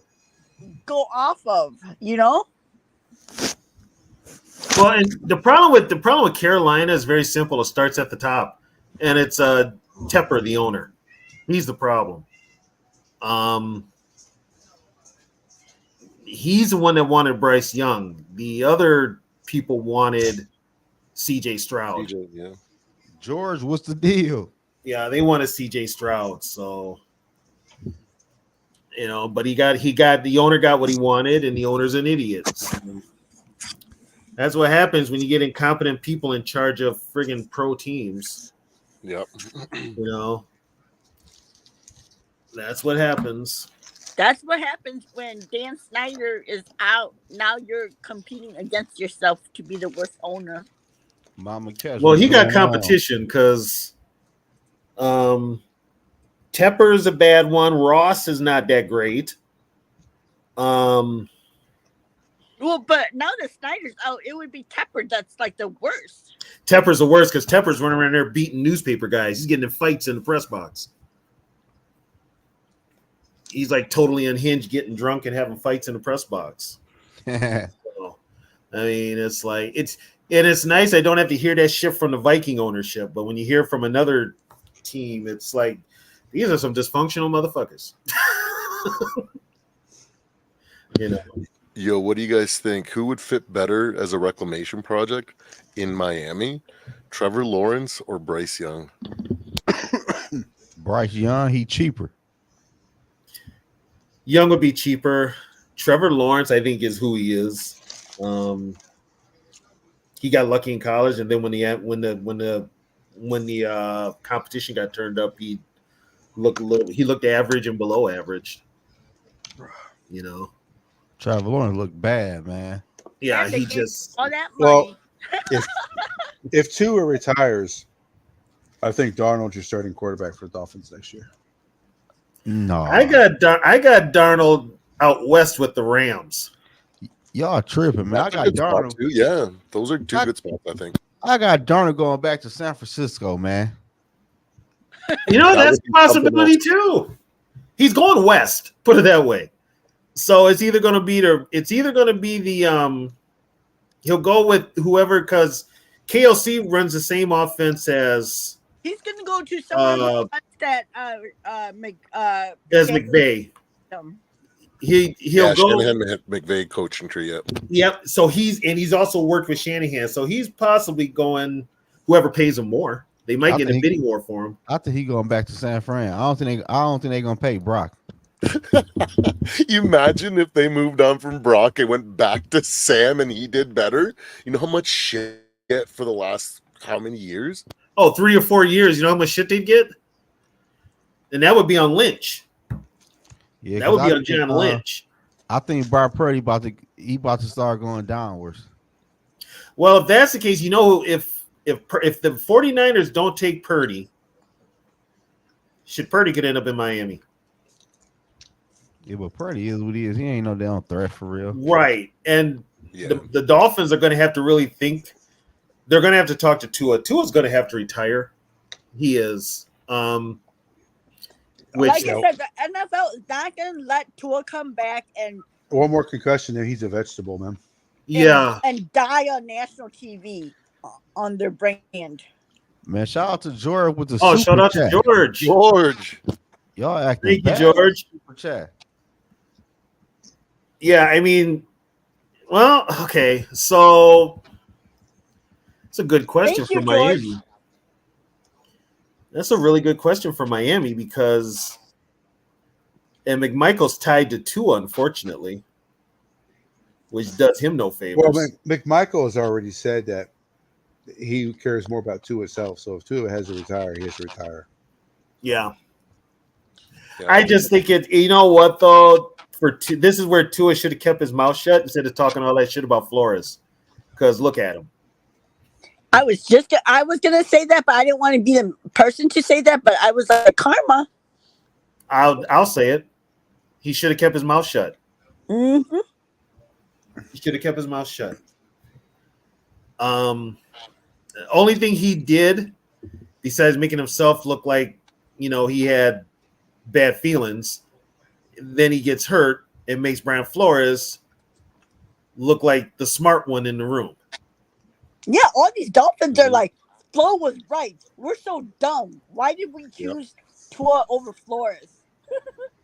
Yeah, and that's because these owners are putting more thought into a franchise than a franchise quarterback than the rest of the franchise. They think a franchise quarterback cures everything. It doesn't unless you put pieces around it. Man, That and the money that it comes from having a franchise quarterback that sells tickets, though, too. Yeah. man, y'all know who Miami Nets quarterback is, man. Stop acting crazy. What's that? Y'all know who Miami Nets quarterback is, man. Who? Cam Ward, man. They should have lost tonight. You think they'll lose enough games to be able to? That was a draft touchdown. quarterback So. next year. I think they're gonna Oh, trade yes. us to get him. Cam Ward, I've already seen draft rankings, and Cam Ward is not even number one on most people's. Not right now. He going to be. Idiots still have Shador Sanders as number one quarterback. No, he ain't. He ain't I over would no not damn. draft Shador, man. He ain't over no That's a great Cam, point, man. George. Cam, you can't name Cam to win in Miami and turn the whole team around in 1 year. No way am I drafting Shador and his dad. Hell no. Well, you're going to get his dad regardless. I know. That's- That's why I said I'm yeah. not drafting him. You're going to get his dad regardless. And his dad already said there's only a few teams he's going to let him play for. So do you think if the Panthers had the number one pick and do you think Dion is going to let Shador go to North Carolina? Hell no. No, he's going to have Shador. He might have Shador in Dallas. Shit, they got a quarterback. He could end up there. He could end up in Dallas. The market and the But They Dallas can got a trade Dak quarterback, though. 60. Does Dak have no trade in his clause? Hell yeah, he do. I'm I pretty don't sure want that you- fuck. I don't want that fucking quarterback for $60 million. Get the fuck out of here. he already signed a guess what? contract. Guess know. what? So the Cowboys are going to suck for the next 4 years. They Yeah, already but are. I heard the perfect comparison on Sirius XM. I'm eating, guys. That's why I'm not on camera. I heard the perfect comparison of Dak Prescott on ESP on Sirius XM Radio today, NFL Network, and it was from a Bengal fan. He said Dak Prescott is Andy Dalton 2.0. No, he's not. He's Kirk Cousins. Yeah, Dallas over with though. You can see Dallas Because, downhill right They're all now. the same. Dalton got the Basically Bengals to the same. playoffs 5 years in a row and did not win one playoff game. Kirk, Dalton, they're all the same guy. Dallas going downhill. That is 49ers. true. That is true, Purple and Gold. That is true. They just They're all don't the have same. like they just don't have that like missing link, that winning factor. Like, Yeah. you know, remember when like Baker Mayfield, right before he got drafted, he beat, I forget who he beat in that bowl game, and he was like grabbing his crotch and telling them to freaking, suck it, and everybody was like dogpiling on him. Well, and I'm he like, also that's the fucking thing that you need as a quarterback to win in the freaking NFL. wasn't If he you the don't one? have that piece, you have fucking Kirk Cousins. Oh. You have fucking Dak Prescott. Wasn't he the Oh, one? Who no, put for the, our quarterback. Andy Dalton. Motherfucker to No. suck it though. wasn't he the one who put the Oklahoma flag on the Texas logo? Yeah, he's the one that damn near started a goddamn civil war again. But that's the attitude you have to have as a quarterback to win in the NFL. Well, I If you can tell you who don't ain't got have that. You have fucking Kirk, man. You Mr. know who Williams, will in never we have have that Baker attitude. now? He Mr. doesn't Brown. have it. Mr. Williams in Chicago ain't got that attitude. Oh no, you good, George? I ain't George. You my guy.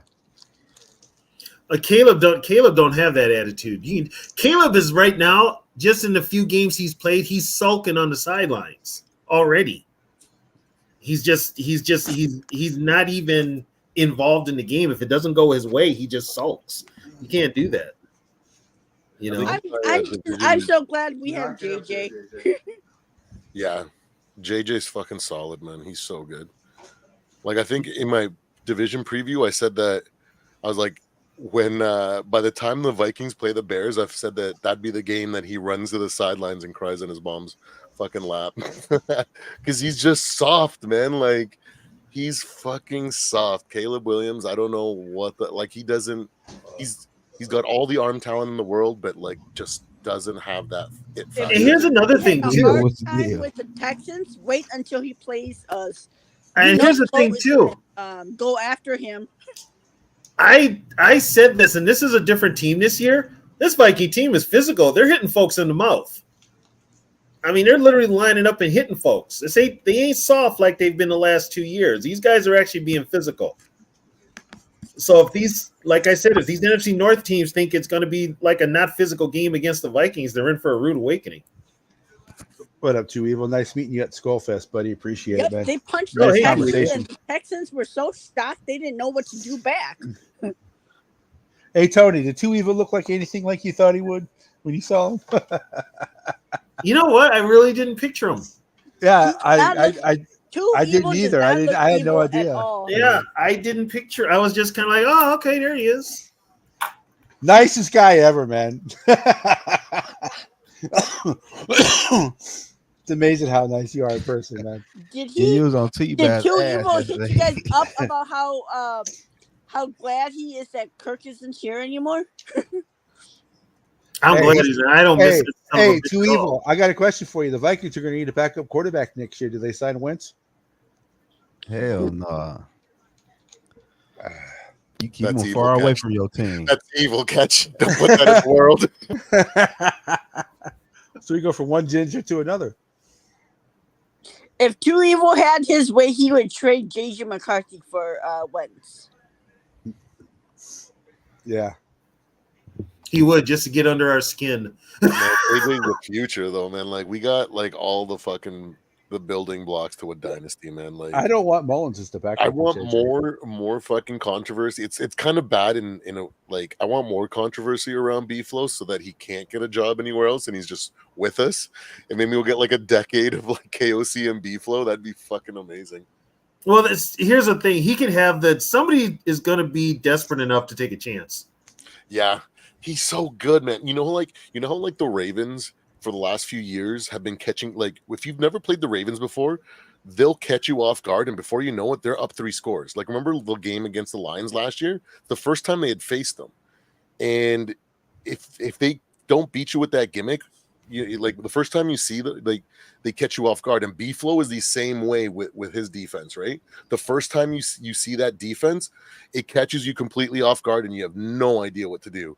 And look at freaking even Brock Purdy the second time didn't know what the fuck to do. So like, and that's because this year he's got the weapons to keep people guessing. He didn't have it last year. Yeah, he has the players to actually. He's got the players to keep people guessing. I mean, and that helps by having money to spend, even if it's 1 or 2 years, on players that fit the defense. So, and that's what happens when you free up money. Mm-hmm. That's what it takes. And so going back and then signing Darnold to more money, that's not going to happen. No, I think he out of here. Yeah, we would not be 3-0 if Kirk was here. Fuck no, we never. No, we'd be 0-3. I don't know if we'd be 0-3, but okay, put it this way. We probably be 1 or 2. If Kirk comes back this year and he's still not healthy in Atlanta, that's what Atlanta's not saying. They're not going to put it out there that he's still hurt. Yeah, you can tell. Yeah, and they signed him knowing he's still hurt. That's on Arthur Blank. Yeah, because Arthur Blank wanted them to sign. But then Arthur Blank is also the guy that had what did he have? Alumni weekend last week and put himself in the Ring of Honor for the Falcons. So I'm like an idiot, man. Yeah, he said that he was. I excluded myself for them talks to put in the Ring of Honor. Sure, like they're not going to put you in the Ring of Honor when your name comes up. No, if that's the case, Max Winter would have been in the Vikings Ring of Honor. I gotta tell you though. So, I wasn't at that game. What kind of wish because the Vikings wore those uniforms. Bobby Bryant got put into the Ring of Honor. Mm-hmm. I just wonder, like, who's going to be next? Oh, I mean, has there been any talk about who's next? Wouldn't shock me if it's Chad Greenway.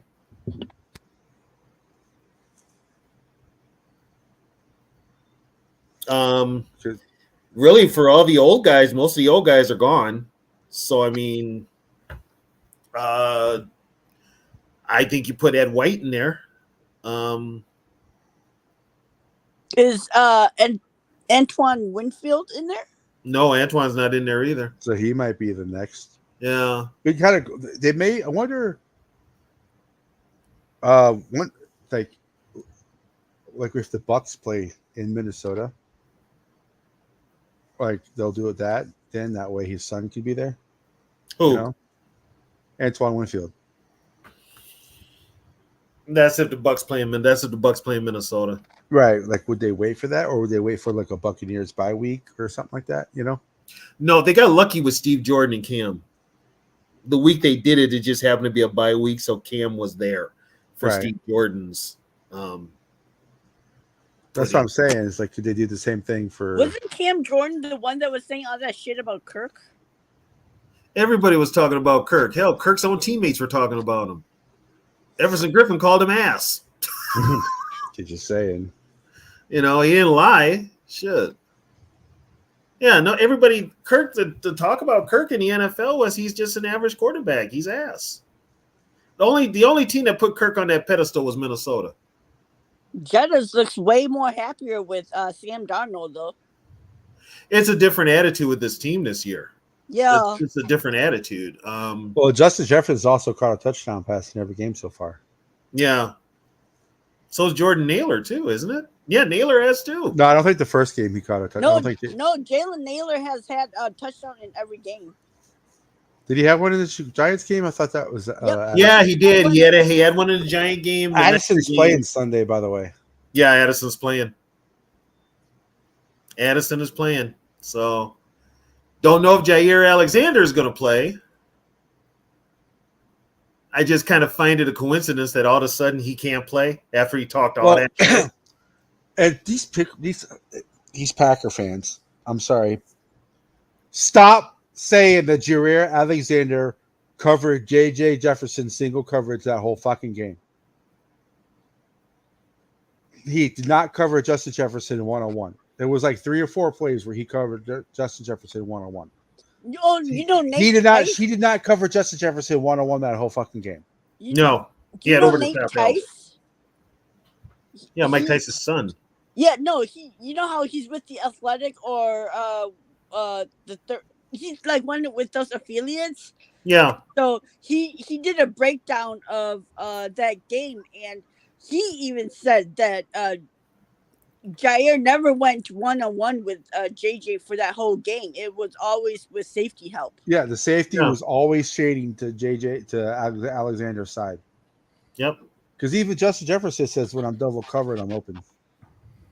Only thing we really got to worry about on offense, rest of the way, depending on how it goes, is Bradbury and Ingram. And Darnold. Hopefully, Darnold doesn't turn into a pumpkin. Yeah, I was about to say that too. Yeah. People are so waiting for that. They are so waiting for him to turn into a pumpkin. I'm like, okay, but did Geno Smith turn into a pumpkin? Did Baker Mayfield turn into a pumpkin? I'm shocked that. What we about made Kurt it Warner? on, Did he ever turn into a pumpkin? And I never. Okay, I'm gonna be honest with you. I hated Kurt Warner. Hated Kurt Warner. Did not like nothing about him, including his ugly ass wife. But she was on TV every fucking Sunday. I tell you what, though, when she grew her hair long, she looked way different. she was good looking when she grew her hair long. Yeah, she still looked like a mutt, but anyway.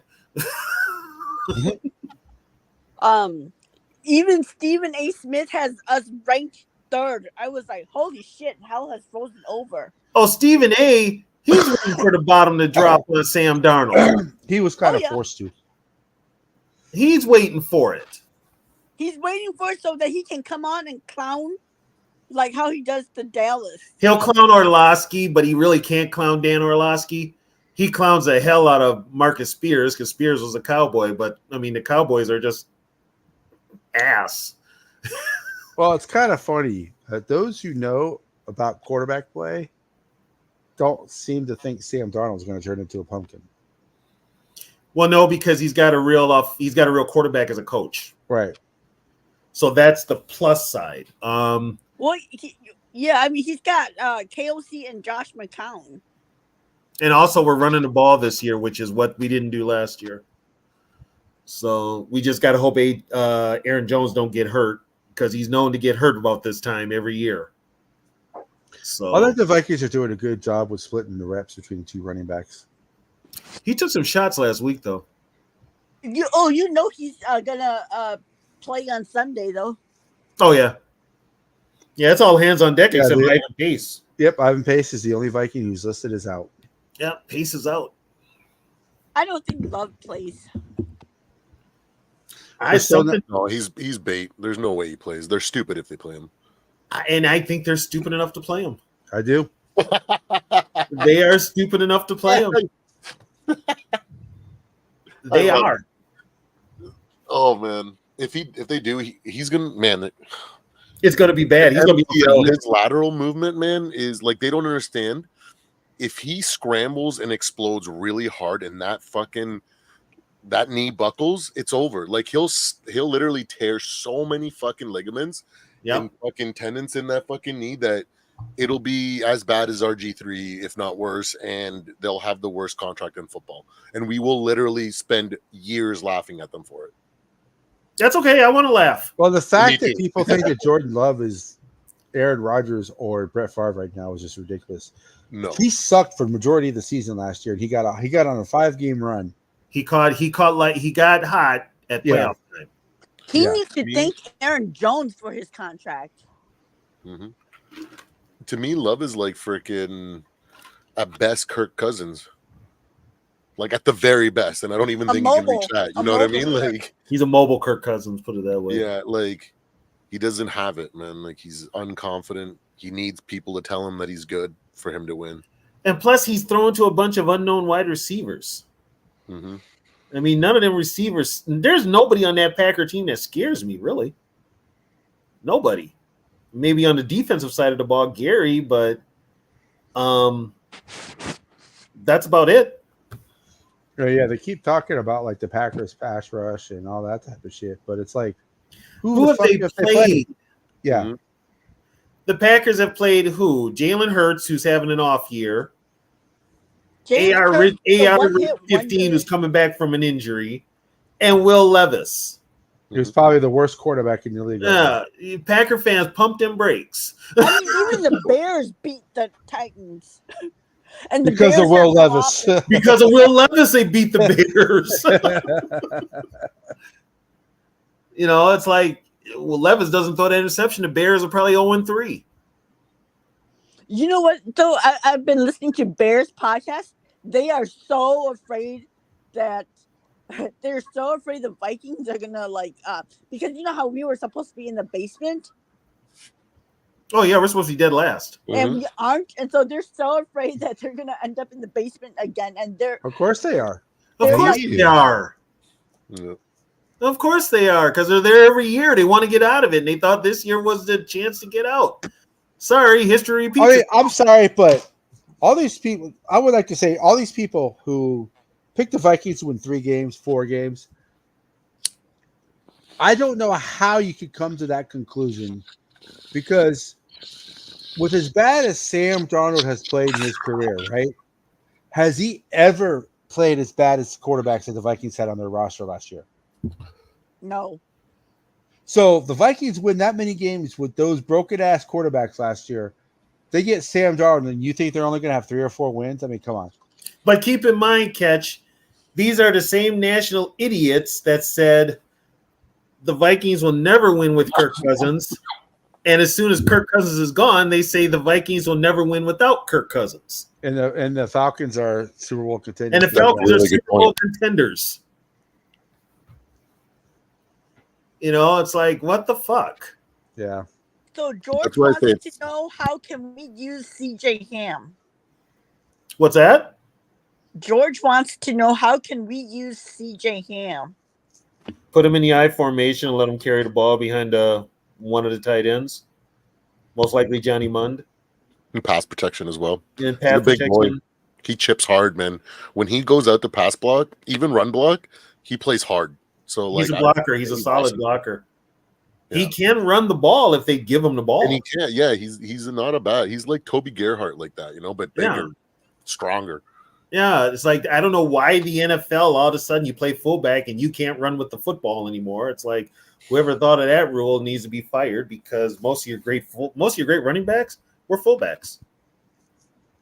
Let the fullback run with the ball. Take time off the clock. Beat up these defenses are built now to stop the pass. So if you're physical with them on the run, that takes a lot out of them. Especially if your edge rushers are, converted outside linebackers weighing like 245, 250. I just don't understand how, coming up to this week, that they were talking about how the Packers are good, but they didn't say anything about how the Vikings are good. Let's talk about how the Packers defense got 8 sacks against Tennessee. Well, it's fucking Tennessee, It's Tennessee. But the Packers still can't. The Packers can't stop the run. I think if the Vikings, if I was KOC, I would get the ball first. I would go down the field and I would score a touchdown. I would make them, I would get up a big, if they get 14-0 on the Packers and Malik Willis is their quarterback, the game's over. It used to be in college football, if you won the toss, you always deferred. But in the NFL, if you won the toss, you took the ball right away. Then all of a sudden, they kind of changed that philosophy. Now everybody that wins the toss usually defers unless it's overtime. Yeah. I never understood Patriots did that. Yeah, Patriots flipped that. I remember that. Yeah. That was weird to me at the time, too. Yeah, I'm just like, take the ball and make a statement. Open with a statement, But then they get the ball in the second half, and now that whole feeling that's like an unwritten rule in the NFL. I just think like, no, you want to set the tone, put your offense on the field. Hey, George, yeah, Bradbury and Ingram, cold sweats for sure. But for as bad as they've been, like when I watch their games in their entirety, Sam has so much time. and he is mobile enough that when it does fail horribly and comedically bad, like I'm not gonna lie, when they have lowlights, they are some of the worst lowlights ever.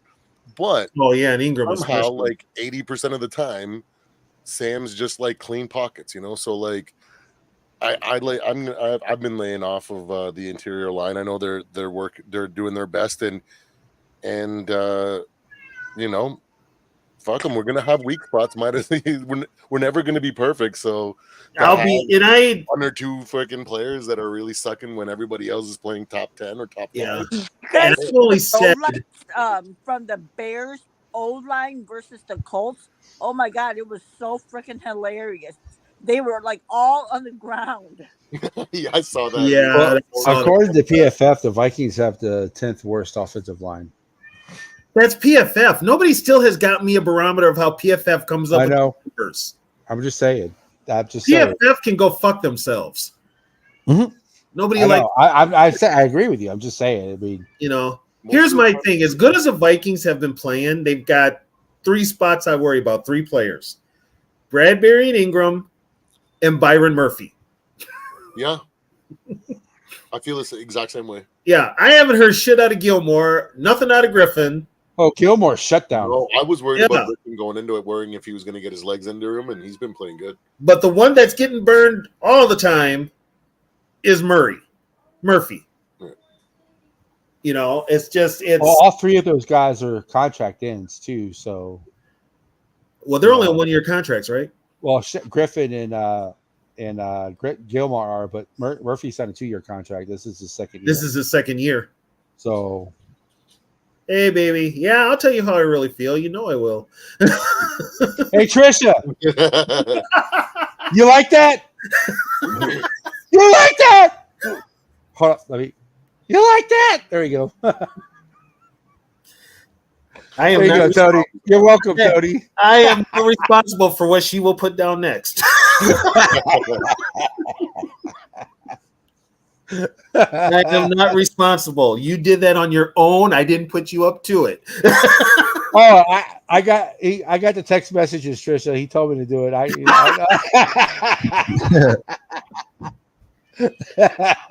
Oh my God. Oh, they got a big game this weekend. Yeah, they got the Saints. Yeah, they're playing the Taints. I think they're gonna beat the Saints. Nah. I hope so, because I'm sick of the Saints. They can knock the Saints down a level. I want the Falcons to lose just because they got Cousins as quarterback. That's petty. Oh my God. Nah. I like the Falcons better than the Saints, but I just think the Saints are a better team. But I'm on that. Are they really though? I mean, I are the think Saints so. really that much better? I don't think so. They're going to make a lot of mistakes. Yeah, I'm waiting for the bottom to fall out on Derek Carr. The Falcons have a better coach. They're essentially brand new. The Falcons have a better coach than the Saints. Yeah, fuck the boot hats. Dennis Allen's ass as a head Yeah. coach. The Saints have a better OC than the Falcons. Yeah. I trust Who's overall the roster. Saints OC? Texans are way better. Ain't it The Clint? Saints OC is Clint It's Clint Kubiak. Kubiak. Oh, it's Clint Kubiak. Oh, the Saints are playing the Falcons? I thought they were playing New Orleans. Yeah, that is. Yeah, that Yeah, is. what you said. Yeah, New Orleans is the Saints. Yeah. Fuck them. I don't want Atlanta. Is Carr a better quarterback than Cousins? Not right They're now. the same. I thought it was the Texans playing the Saints. Carr's just only car advantage Carr has is he's healthier. The And Texans, younger. the Texans playing Jacksonville. Yeah. Oh, that's Jacksonville. Oh, yeah, will that's right. rebound. That's right. Yeah, Jacksonville will rebound. Molly That Walton. should be done. They signed that contract with Trevor. You say what happened to Tony? Huh? You said who get a rebound? Texans. Texans. Texans Oh. played Jacksonville. I thought you said Jag get a rebound. No, I wouldn't be these are- surprised if dude, Jacksonville was the last. the Jags are done. I wouldn't. Are Yeah, they? those- Are they the only team that doesn't have a win? No, the Bengals, Nah. Oh, the Bengals. Bengals, that's right. the Jags, and That's right. There is three. There is 3 0-3 teams. Tennessee. yeah, That's right. yeah. That's So, why they made I think it's a number race between 32. the They're Jaguars working and the Panthers now. Titans I am smoking. One of those two teams is going to have to get a win unless they tie. You know it, George. Yeah, I know Jacksonville. So you think Peterson gets the first coach to get fired in the middle of the year? Yeah. I think Like, for me, like, I wouldn't be surprised if Eberflus gets fired first. No, the Bears have never fired a coach midway through. Well, they need to break that tradition. Because they're like in this weird situation. To me, they're similar to the Bengals because like you can't be like an up and young coming team that's about to break out and never break out. You know what I mean? And instead just be mediocre. Well, the Bengals did or get to the bad. Super Bowl. They got the Super. They did get robbed in this. 3 right now, but they keep always fucking like being mediocre at the beginning. Joe of the year. Burrow They're is not getting one consistency. Joe. They're not becoming. They're not taking the next step. You know what I mean? Even though they have the talent, and the talent kind of gets them a bunch of wins that they shouldn't probably win. You know, like it's. Well, how much of a problem is Jamar Chase now? Yeah. I mean, Joe Burrow's record is 1-14, 1-15. His first 3 seasons with like the first 3 weeks of the season or something like that. so it takes him a while to get warmed up. Yeah, his record's not very That's a good at the problem beginning of the with it. season. That's a problem if you eventually build a team that is actually a Super Bowl contender. What, you're going to start every year that you're going to make a run for it and Here's lose the first 4 games or go Well, 1-3. The problem with the Bengals, though, is they need to hurry up and get off their ass because Burrow is going to get that contract. Yeah, they do. Here's the biggest problem with, and this is what I tell everybody. Here I go on my high horse again. The problem with offensive football nowadays, especially in the NFL, your starting offense doesn't play in preseason. They don't even take a drive. They don't start playing together until the first game of the year. And they haven't even taken that many, meaningful snaps together. Well, so when they get out there, they look like shit. Okay. I think that might be changing because Patrick Mahomes plays in the preseason. Yeah. Yeah, he does. Even if it's one drive. Exactly. That I can agree with. Yeah. And a lot of teams, they should have did that all along. No, this is so why did the Vikings always start slow? Because Kirk Cousins did not play in the preseason, right? Sam Darnold played in the preseason, and look what's happening. And Kirk didn't practice on Tuesdays. Right. Did you hear the reason why Sam Darnold said that? He came in as a number 3 pick. He thought he had everything figured out. He says he thought he worked hard, and then he watched Brock Purdy, and he's like, "That's how you have to work to be an NFL quarterback." Because Brock Purdy's had to work for everything because he's like Mr. Irrelevant and all that type of stuff. So it's like Brock Purdy was also with the goddamn Niners. But what I'm saying is Sam Darnold learned the year that he was in the 49ers organization how to work. He changed his work ethic by watching Purdy. That's why we're winning. But and I understand what he's saying, but goddamn, Brock Purdy was in the perfect situation. Right, but that doesn't mean that Brock Purdy, he still says Brock but Kirk was in the perfect situation. Yeah. And Kirk didn't do perfect situation with who? With us. And Kirk Cousins is ass. When was he in a perfect situation? Like Brock Purdy ain't taking Tuesdays off. First of all, when Kirk got here, his head coach didn't like him.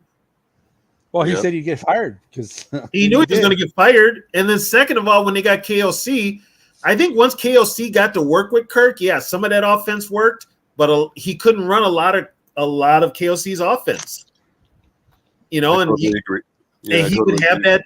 KOC would have that look on his face, like Jesus Christ, Kirk. I know the perfect. And I agree with the officiating too, you guys, George and Trisha. Yeah. The biggest thing I've noticed is how many times has Darnold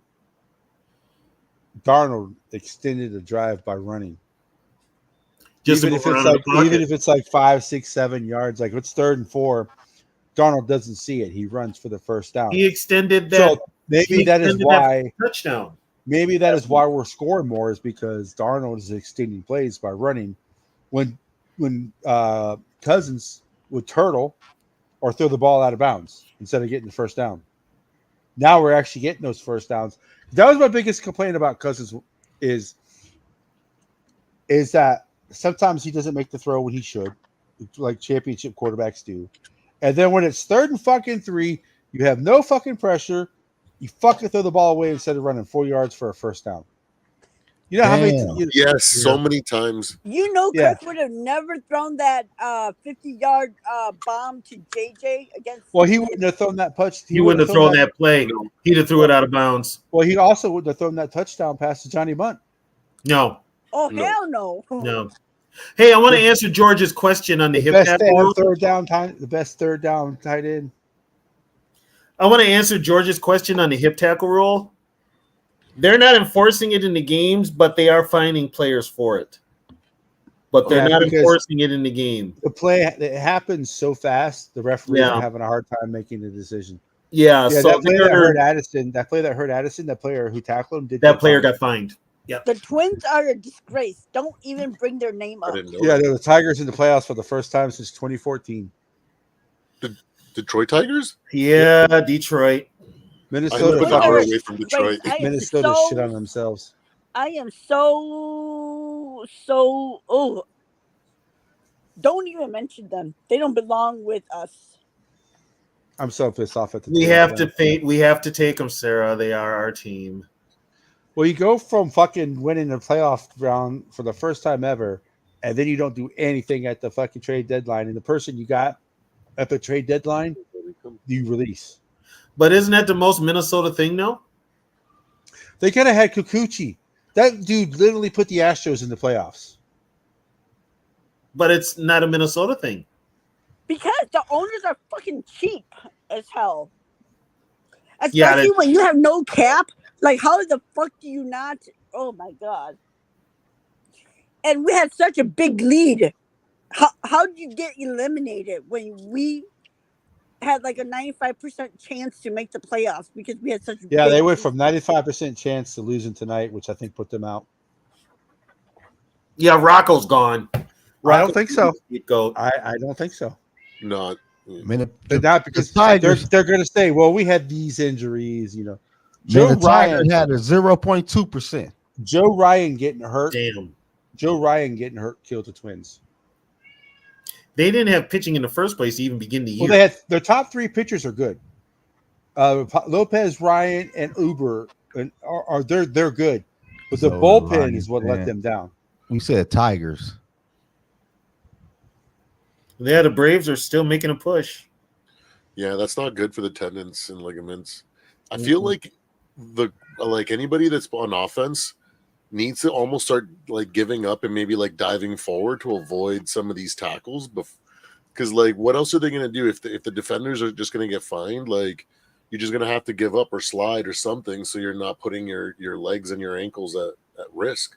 It's fucked. Well, you that know? tackle Weird- doesn't weird happen as situation. much as people think it does. The tackle doesn't happen as much. It's not. It's even. I mean, the tackle's been happening for years, and that's what you've done now is you've made it so if your defense, you can't really tackle no more, and that's what the NFL's tried to do. They've killed defense. You can't do the horse collar. You can't do the hip jack. You can't. I mean, they've killed defensive football. That's why I tell people like what the Vikings did last week. If you hold an opponent to 10 or fewer points, you might as well consider that a shutout. Which, by the way, the teams get Vikings shutouts are anymore. the Vikings are averaging only giving up 10 points on the defense. So. Yeah. When you're averaging in today's football, with the way the rules are and the way it's slanted offensively, if you're only giving up 10 points a game, that's pretty damn good. Pretty Yeah, we're damn killing good. it right now. People don't understand. Did you guys watch Gruden's breakdown today on the Packers? I hate John Gruden, but anyway.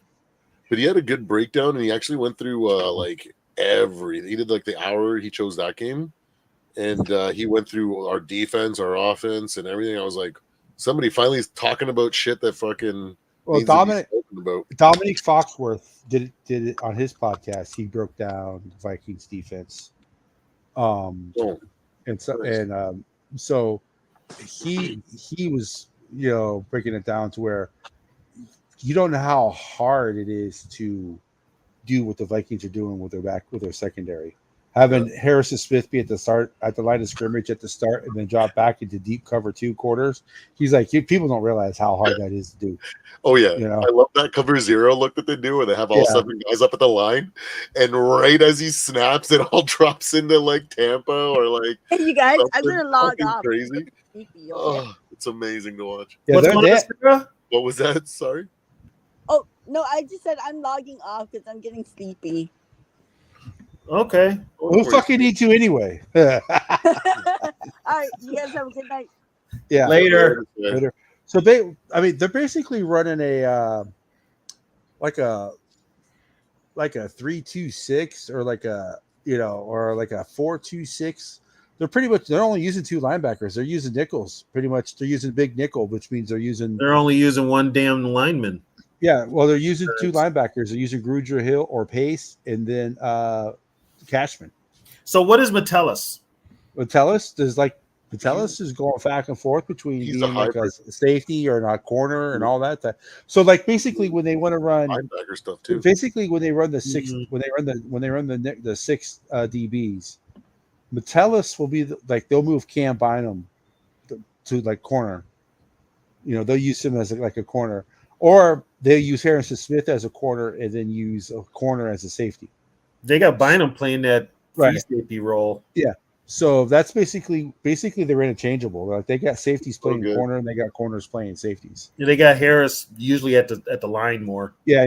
And then fast man for an old man. Because Van Equals considered a defensive end in this defense. He's not, or what is it? Well, Ginkel and Grenard, I don't know if they consider them defensive ends or if they consider them linebackers. They're linebackers. Grenard is like a defensive end / linebacker, but Van Ginkel is a linebacker. Yeah. But so how about that though? I mean, think about what bad free agent signing did they make this year? When I saw those free agents, I knew I before the season started, I watched all of the NFC North and I was like, okay.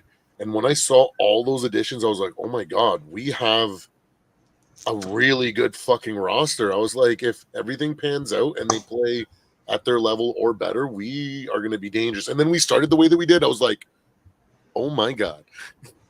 Yeah, it's amazing. They didn't have anybody flashy or nothing like that, but they got pieces to the puzzle. Well, other than Reisner, who they knew was hurt when they signed him. Who? Just Reisner. Just overall upgrade. I think Reisner was signed as a body. They got him cheap. So other than that, all the free agents they signed are playing. Yeah. Yep. Yeah. Jerry Tillery, look how good he's been. Yeah. Compared to what we had, they were all upgrades. That's why I was like, are you kidding me? And we were good with what B-Flow did last year without his kind of guys. And I'm like, now he's got his type of guys out there. And then next season, we're going to draft more B-Flow guys and then acquire more B-Flow guys in the offseason. Man, those guys are going to be flying next year for James. And there's a bunch of guys that played with B-Flow that want to play with them again. Yeah, and they're trying to make their way here, which Yeah. is amazing. It's such a good thing to have. You remember I don't know when really did we really have that even when like AP was like our back, that like players were forcing their way to Minnesota. I don't think we've ever had, like, do you guys know even before then that we had players forcing their way to Minnesota? Like, you had a couple that would be like they wanted to play in Minnesota for whatever reason. Like Terrence Newman when Newman did, but he was with Zimmer. Yeah, when Zimmer was here, we had a couple players come.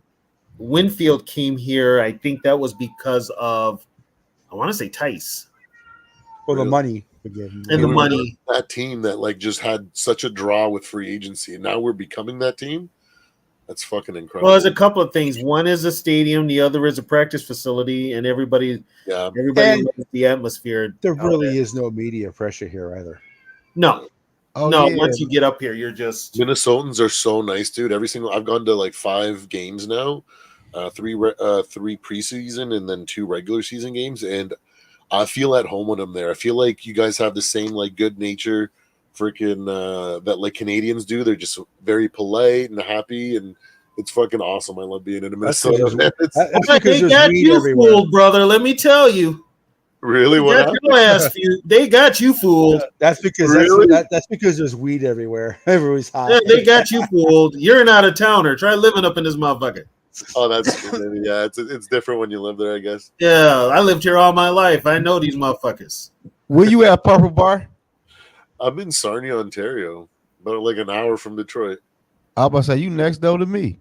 Yeah. Mm-hmm. Hey, let me ask y'all the question though. We talking about Minnesota, man. Why y'all trade Cat? That's fucking crazy, bro. He was gonna go anyway. They've been trying to trade him for a couple of years. Yeah. Yeah, I hate a T-Wolves fan. Yeah, they've actually been trying to trade him for a couple of years, and he goes to New York. So this is Anthony Edwards' team. So Cat will probably be the vocal point in New York, and I think he wanted to go to a larger market anyway. Don't know if the Knicks are better. I don't know. He's not going to be happy with New York with how fragile he is. Who? Cat. He fragile. Yeah. Oh, his ego. His ego. He doesn't like can't being take criticism, criticized. bro. He can't take criticism. Yeah.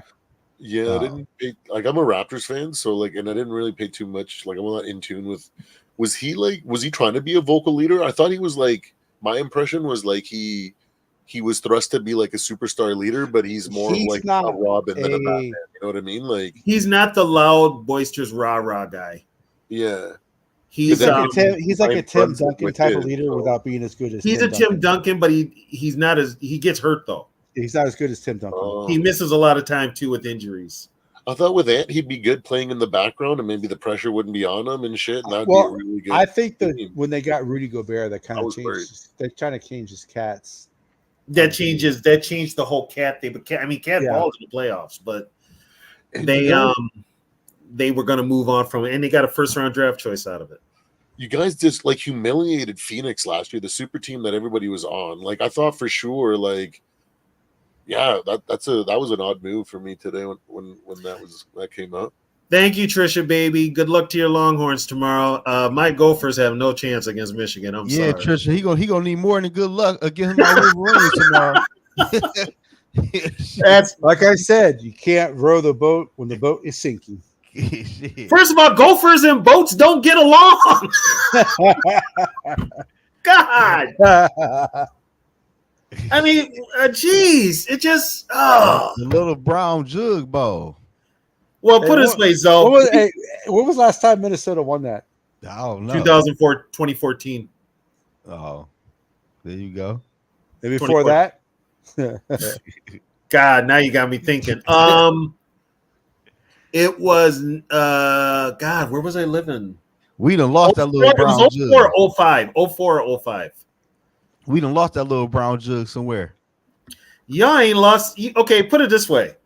That's one they just put on the shelf and keep there. Yeah.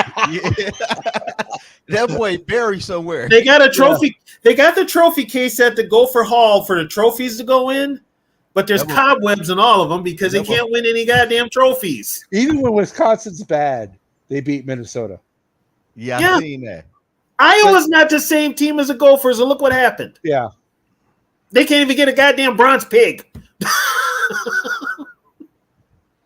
Damn. You know, it's just, and like I tell people, in my 58 years of life, I can count on one hand how many times they beat Michigan. That's only 5.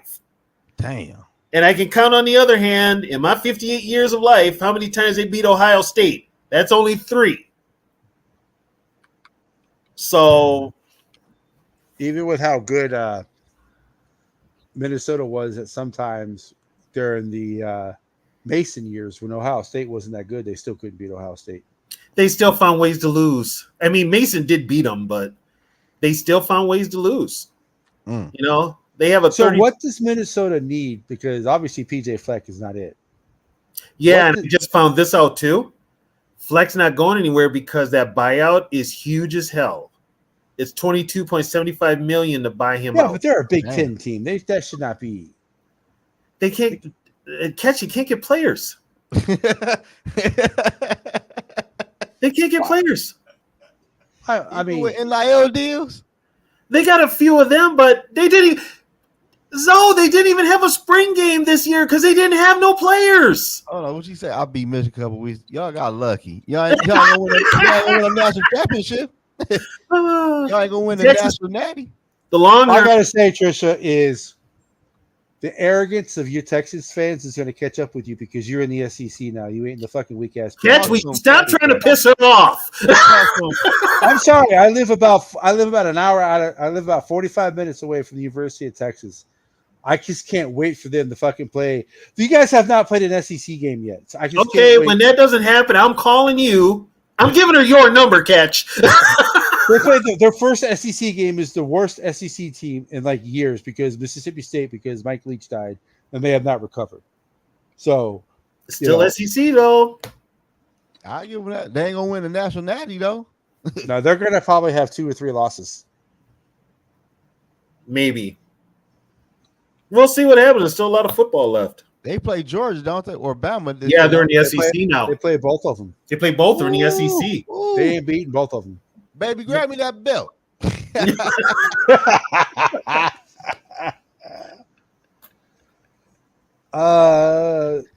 I don't quite know where Georgetown is. I am in San Antonio. I'm in Alamo Heights, which is in San Antonio, which is about around the downtown area.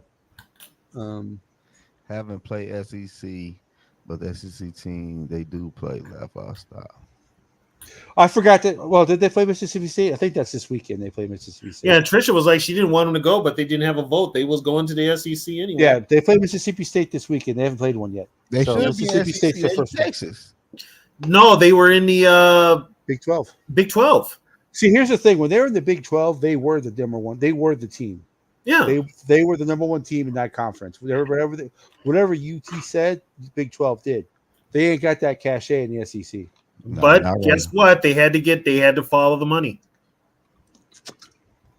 Yeah, Sooners And and they play Georgia. the Sooners too. Yeah. Woo. Yeah. And your quarterback still hurt. Woo. Yeah, but you play Oklahoma though. I mean, you always play them. That's the Red River Shootout. Yeah. But they're in the SEC too. Yep. So Well, they already almost fucked around and found out themselves. Oklahoma, they got their ass beat by Tennessee. you get beat by damn. It wasn't even close. It wasn't even close. Tennessee got a Either. nice quarterback. That boy was the truth in high school. I'm not saying Texas is not going to be good. I'm just saying they don't know what the hell they're in for the SEC. That's all I'm saying. You can be the truth in high school, but you got to show what you can do in the next level. No, he can play. He can ball. I've been watching him since 9th grade. He was on varsity. Who you talking about? I think his name Nico. Tennessee Oh, the quarterback. Tennessee quarterback. The Tennessee quarterback. Man, he's No, the they're truth. off. It's also the way their offense is set up too. It's not a very complicated offense. Good night, Mom. Good night, Mama Catch. Nah, mama. Mama Catch all my lives. She needs to watch tomorrow and watch me have a meltdown. Ooh. I think she's looking for another son, though.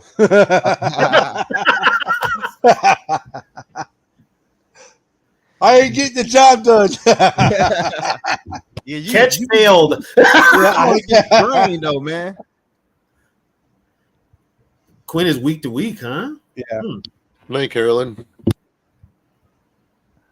Yeah, Wow. he injured. I don't think he playing tomorrow. No, No, he's Brewers? not. Yeah, he's not playing tomorrow. Yeah, because they play some bums tomorrow. I forgot who they play. Run up the score on him. Texas plays Mississippi State tomorrow. Yeah, they're gonna beat them.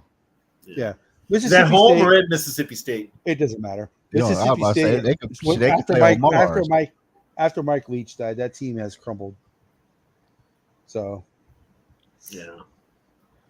but yeah, there's a couple like Auburn's pretty bad right now.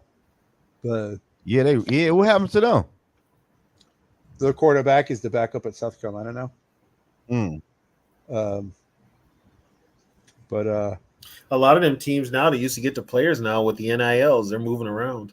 Man, you see my one man who they offer 100,000, they ain't pay him, and he quit. Yeah, what was that though? What the hell? what Man, team is that? It was UNLV. Oh yeah, UNLV. The UNLV, quarterback yeah. and their running back, their starting running back is left too. Oh, he left too? Man, they offered But him he- 100,000. But he didn't say it was because of NIL. He said it was because he was promised playing time and he's not getting playing time. Shit, But the quarterback is gone because he's like promises were made and they weren't kept. That's why he never got his money. He never got his money. 100,000. Yeah, he never Shit. got his money. Show me, run my money. Yep. I don't care. We is 3-0. Shit, give me my money. And let's be honest. They're gonna go back to being the old UNLV now. Well, put it this way: for these kids now to have a say in making some money for these colleges, it's about time. How much money did these schools make off of them? They're going to have to regulate it somehow. They're going to have. I think they want to do like a CBA. You can't do a total CBA because there's too many players, but they kind of want to make it to where all the players sign up for like one organization. This organization negotiates on the behalf of the players, because you're getting teams like the teams in the SEC. They're dropping 450,000. They're dropping like 400,000, 500,000 on players who aren't even starting, just to keep them from going to other schools.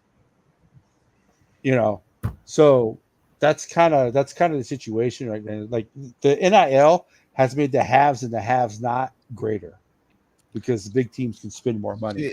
So they're talking about doing some kind of collective bargaining agreement to where you could still spend more money as a bigger team, but it's not as much of a disadvantage for small schools. Just give them a cap. Give everybody a cap.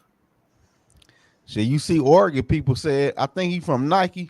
So they NIL deal is unlimited. Yeah, Phil Knight. Yeah, because it's Nike. Phil Knight and Maryland. Which I'm surprised Maryland doesn't have more, because Maryland's got the Under Armour money. Yeah, Maryland's got the Under Armour money. Yeah, North Carolina got Jordan. Yep. Mm-hmm. So hey, Zoe, who does Michigan have? For who? NIL? Mm-hmm. Barstool and other people. I'm thinking Barstool Sports. Yeah. I don't know who the Gophers have. That's a good question. I don't know. I need to look into that. I don't know who the Gophers have. I mean, the Gophers got quite a bit of money. South Carolina's got their things called Garnet and Trust, and there's another one, but there's a lot of people who went to the University of South Carolina that people don't know about. Mm-hmm. So yeah, and I mean, with the Gophers, there's still the alumni is still very active, but a lot of them don't like Fleck. Yeah. So that has a lot to do with it too, but they want to see the kids succeed. But you would think a donor would be like, okay, I've seen enough of Fleck. I'll pay the $20 million to get him out of here. The problem's not the donors. The problem is the athletic director. The athletic director jumped through her. He literally got rid of Tracy Claeys and hired Fleck right away. So now you're stuck with Fleck, and Fleck can't beat anybody worth mentioning. Well, they have 2 wins this year. They beat. I don't know who that shit is, Tony. Rhode Island and Nevada, right? Yeah. Little Sisters of the Poor and her little sister. Yeah. It's like, but you lose to North Carolina, they got dog walked by somebody. Was it last week? They got somebody put up 70 points on their ass. Oh, James Madison. Thank you. And then Iowa came in here last week and literally ran the ball. With no offense. They gave up 206 yards to running back. Yep. Yeah, I mean, it's the same story with him every year. It gets old. Yeah, he'll win like the friggin' Preparation H Bowl, but what the fuck? Nobody cares. Well, they're not even going to beat Rutgers this year. Who? If they play Rutgers, they're not going to beat Rutgers. Minnesota? Yeah. Y'all ain't never beat Rutgers? No, we never beat Maryland. We beat Rutgers. Y'all ain't never beat Maryland. I don't think we've ever beat Maryland. They struggle against Indiana, though. Yeah, I don't think we've ever beaten Maryland. Man, that's why I thought y'all dog walked them. No, they dog walked us one year. I ain't that's new to me. Yeah, Maryland beat them like 49-3 or something like that. Maryland dog walked the fuck out of us one year. Yeah. Oh man, that's new. They have beat. Did they beat? They didn't beat Maryland. Never mind. They didn't beat Maryland that year. But damn. Yeah. But I mean, we beat I mean, teams like we're supposed to be like late in the year to get a better bowl game, we lose to. Like we'll play Illinois and lose. You'll play Which Wisconsin and lose. Yep. We'll play Michigan State and lose. Man, T-Bad was on here last night, man. Play Northwestern and lose. And lose. Hey, T-Bad was talking about Illinois like they was the truth. Illinois is good this year. They are good this year. That was T-Bad saying. I was talking about because Nebraska is good this year, and Illinois beat Nebraska pretty soundly. He told me they're gonna beat Michigan. No, they're not. No, they don't have a good enough. They don't have a good enough quarterback. No, let's stop right there. No. You would think Illinois would be better than what they have been traditionally. They're not a very good. They're not a very good team traditionally. Well, they've had good competitive teams. They just never could put it together. I think they were really good they've had like really good quarterbacks, and for some reason the quarterbacks are just head cases. Jeff George. Jeff George. Yeah. Dave Wilson. They had wait a minute, where did Tony Eason go to Illinois? I think Eason went to Illinois, yeah. Yeah, he was Illinois. I mean, they always had quarterbacks. Recently, they've just Lovey was their coach. Lovey Smith was their coach.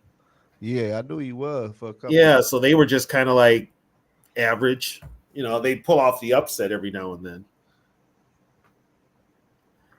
Yeah, Tony Eason went to Illinois. Yeah, where is T-Baz? Somebody get T-Baz in the chat. No, me and him got into it. Was it last week, Catch? Last Friday, yeah. Yeah, last Friday. Yeah, I remember. Yeah, Catch gonna tell me. I guess I ended y'all live stream by mistake. Yes. Yeah. I was doing something. I think I was talking to my wife. My wife called me during the show, and I get back on here, and we're like, "Hey, we're not live anymore." I'm like, "Ah, damn, Zoe did it again." Yeah, I was trying to get out that bro. We restarted it though. Yeah, we restarted it. But I think I fell asleep. Shit. Yeah, because you said you was coming back. You jumped on, said you was coming back, and then you didn't come back, and you took us with you. So yeah, I fell asleep. Oh, you missed it because I got into it with D-Bass. About what? The Vikings? About the whole Sam Darnold thing. The whole Sam Darnold thing. What do you say about Sam? You extend him and give him a big contract. I said no. No, I said no. Hell no. For what? I don't even bring him back for a year. Man, that shit over with. I don't know if he was saying that because that's what pissed off. I don't know. You missed it earlier though, when Sarah after I did the intro, Sarah actually started the show by going off on these idiots who were saying that we should extend Darnold. So she had a nice little rant about that. JJ is just okay for those. I wish I could put this out in the atmosphere so everybody in the world knows it. JJ McCarthy is the starting quarterback for the Minnesota Vikings from the 25 season onward. I don't care if Sam Darnold wins the damn Super Bowl. JJ McCarthy is the starting quarterback starting next year. Shit, Sam win a Super Bowl. Shit, I don't care who the quarterback is next year. Yeah, if we win a Super Bowl, I'm just like, fuck Nick Mullins can be the starter. You ain't lying. Shit, KOC can be the quarterback again. I got my Super Bowl. I'm straight. See, like I'm coming back. People racing them up for a year. Who the quarterback is? I got my Super Bowl. I can die happy. I got my Super Bowl. Oh my god! It's like they could put friggin' anybody out there. Shit, you ain't bullshit. If I wouldn't wouldn't care. Super Bowl, it's Todd Chandler, one of the Wildcat all year. Hey man, I don't. Shit, I really wouldn't even care. I wouldn't even care. Me neither. I wouldn't even care. I'd just be like, my mood would be so different on Sundays. Hey, all the Vikings lost 45-0. So hey. That's all right.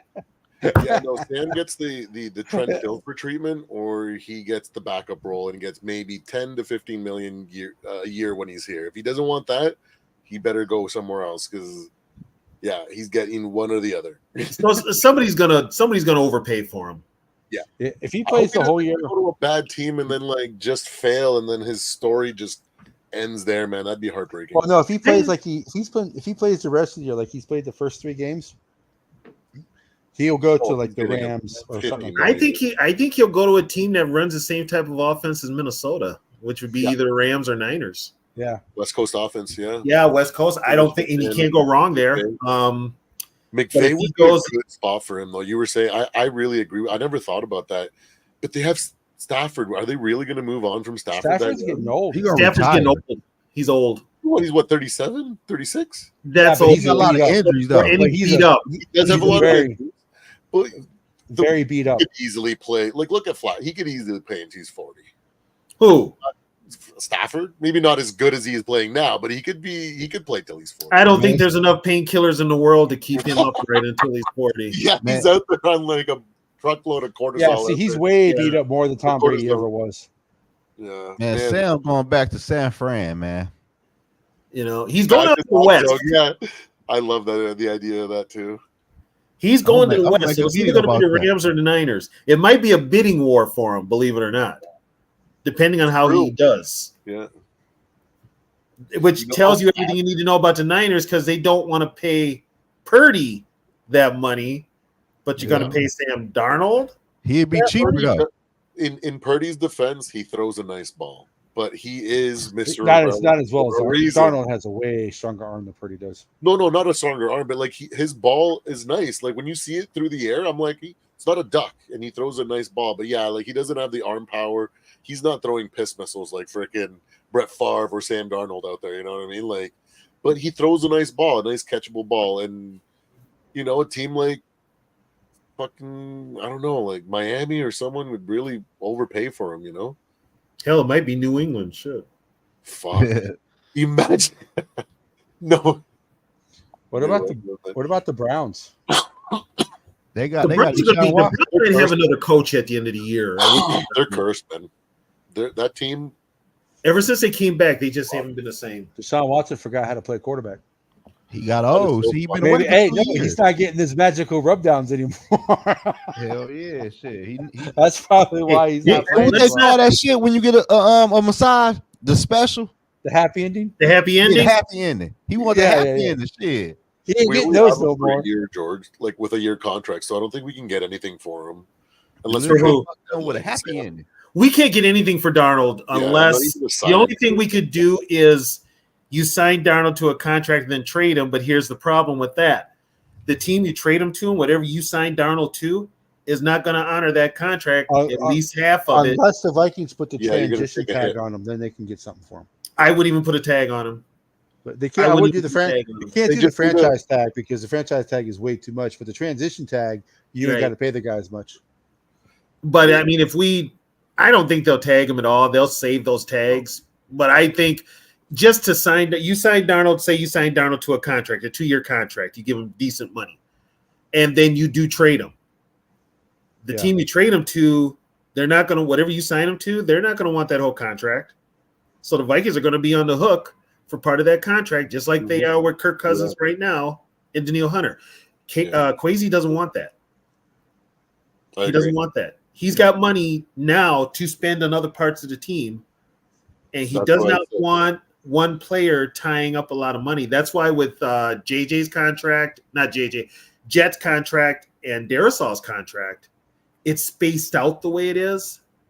So every year they get more, but the cap goes up every year. Mhm. So the Vikings have relief. So If I was him, I would sign like a 3-year, $36 million contract, fully guaranteed, and just stay with the Vikings and be fucking JJ's fucking backup, man. That would be fucking amazing. That Yeah, would be you know what, if he goes and he fails, man. Like he'll never get a starting opportunity again. And then he'll never get as good a backup job. And then what? Like, you know, put it this way: you re-sign Darnold, you cut Mullins, you're straight.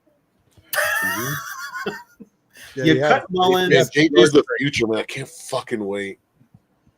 Oh, Well, and right now you're kind of getting a look at what the future offense is going to look like mm-hmm. with Darnold, because JJ is going to run the same plays. Exactly. He plays very similar. That's what I was saying. Like, this is why I like Sam, because it gives our offense an opportunity to play with a similar style quarterback, so that next year when JJ transitions, it's not that hard of a transition. And then we only have to really focus on JJ's growing pains because he's got to learn to adapt to the speed and everything, right? He's going to make rookie mistakes. So if everybody else is above and beyond, maybe we can carry him through his growing pains. And then by the time he hits his stride and hits his prime, like the team and him are just really good, And that's where a running game comes in. Yeah. That's where running the ball comes in. I love how Ty Chandler is saving Aaron Jones's legs, man. Like, we need Aaron Jones at the end of the season, and Ty Chandler gives him a lot of rest when he needs it. No, George. That's why I keep saying if Sam Darnold keeps playing the way he's playing. Yeah, we still got a lot of football. Yeah. It's only 3 games. We still got a lot of football. But he is looking damn good. Now, people said that he looked good his first 3 games when he was in Carolina, but he did not look this good. Mm-hmm. I agree, George. So, yeah, no. And he could, like you said, George, he could come to the logical conclusion that Minnesota is the best place. Maybe take a hometown discount, still get paid. He's the backup. He knows the plays. He knows the team. He knows the players. He knows the area. He knows, and he can help JJ. It's kind of like the perfect place, but I definitely think Sam Darnold's going to weigh his options when the season's over. Do I come back and be a backup for $8-9 million a year? I have a guaranteed job. I know I'll or does he risk it? Does he risk going out? I think Darnold's the type of guy to where he'll risk going out somewhere, try to be the starter again. Mm-hmm. If it doesn't work out, maybe he comes back to Minnesota as a backup. I don't know. As long as KOC is here, we don't know. Yeah. Yeah, that's always a possibility. Yeah, because he's a hell. I'd rather have Darnold as the backup 10 times out of 10 than Nick Mullins. 10 out of 10. If we can get rid of Nick Mullins, I'd be happy. Zoe, were you a Lions fan, then become a Vikings fan, or just always been a Vikings fan? No, I've been a Vikings fan. Oh, really? How is that in Detroit, man? Because when I was growing up, the Lions used to always get blacked out. So all you see the Vikings and other teams play. Oh, really? Yeah. The Lions are only good every 30 years. And I'm the Lion when I say that. They're only good every 30 years.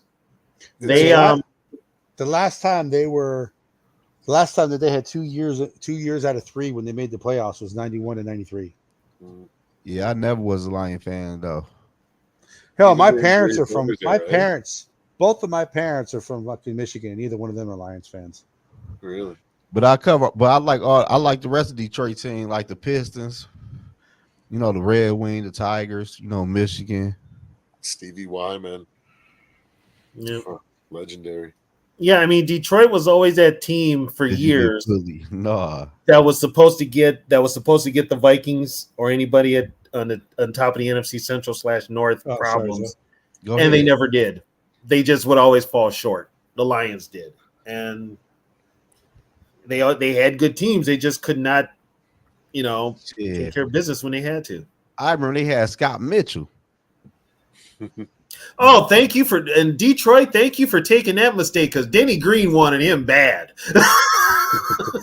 Denny Green wanted Scott Mitchell so bad, but Detroit offered him more money, so the Vikings ended up getting Warren Moon. Well, think about it. They had Barry Sanders, Scott. How do you as a team with Barry Sanders suck every year, damn near? Well, hell, Calvin Johnson and Barry Sanders both retired early because the Lions were so bad. You can see it. Yeah, and the Lions wanted when Barry retired, he had just signed that contract extension. Yeah, and the Lions took him to court to get that money back because he retired. And Barry's like, after all this shit I went through with this goddamn team, hell no, I'm not giving that money back. Yeah, no, man, he was done dirty, man. Just imagine had he played a full career, like he could have put some incredible stats down with his skills, man. But it has to be terrible to play for a losing team and be that good. You know what I mean? Shit, the Lions right now, Detroit going crazy over the Lions right now. Yeah, they have a good roster. You can't deny that. Like, but the thing is that they're so dysfunctional, and can Dan Campbell usher in like a winning era? You know what I mean? Because it's hard to win in the NFL. You have to learn to win consistently as an organization, right? And right now, Dan is all bravado. He's all bravado. So are people in Detroit asking you to switch your team to the Lions because they're good now? Yeah. All for 1 year. Like, they like you gonna cover the Lions more on your show? I said no. Like, yeah, when the Vikings play them twice. Yeah. Cover you enough for 2 games. Maybe if they play on Monday night, I do the stream for Monday night game, maybe. Yeah, like. You see, here's the thing though, is that we never really disliked the Lions, right? No, they were always the stepchild. They were always the little brother, like whatever, like that. The reason it's not the Lions that we dislike, really. I'm starting to dislike the Lions because of your fucking idiot fans. You guys have not been good. You guys have not been good. Ever. Now you're finally good. So I understand you could. Hey, we're good now. I totally get that. I totally get you're good now. But that doesn't but you still have to take in consideration in the last 30 fucking years. You just can't say that the Vikings are a fucking dumpster franchise. Look at you guys. You can't talk winning this franchise ever. Yeah, you can't talk about shit about the other 3 teams in the division like you guys are doing. Like you guys have been a dominant team for like ever. That's what aggravates me. And Alliance have a losing record against everybody in the division. And it's not even close. Yeah, and it's not even close. Here's my thing. I don't hate any team at all in the NFL except the fucking Cowboys. I don't like them motherfuckers. Never will like them motherfuckers. Dallas can go fuck themselves. Jerry Jones right along with it. The fucking closet gay motherfucker. I don't like them. I don't like the Packers. The Packers I have no problem with as far as their history goes. I don't like their fans.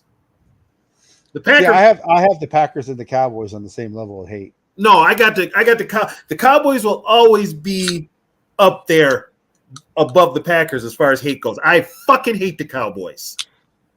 A purple bar. Yeah. I tell you what, though, last year, oh man, I was nervous. I thought everybody go to the Super Bowl. Oh, really? If that happened, we'd have never heard the end of it. I would never want to hear the end of it. Yeah, you're right. What did we tell everybody, Zoe? What did we tell everybody? What, Dan Campbell? Dan Campbell's going to cost them a game, and it happened in the championship game. And he did.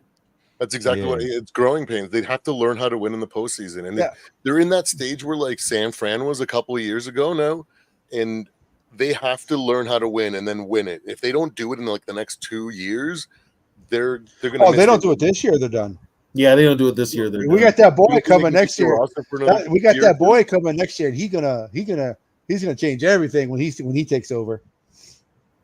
They think they're in good hands with Goff, and they're not. They're gonna have to get a QB. Oh, yeah, I think he's the third worst quarterback. But they gave him a contract already, though. He's the third worst quarterback. Yeah, but he's not worth it. No, hell no. He wasn't worth it last year. No, they're winning in spite of Goff. And Goff was.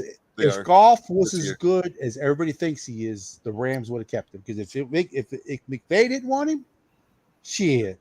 He's just Kirk with a higher ceiling to me.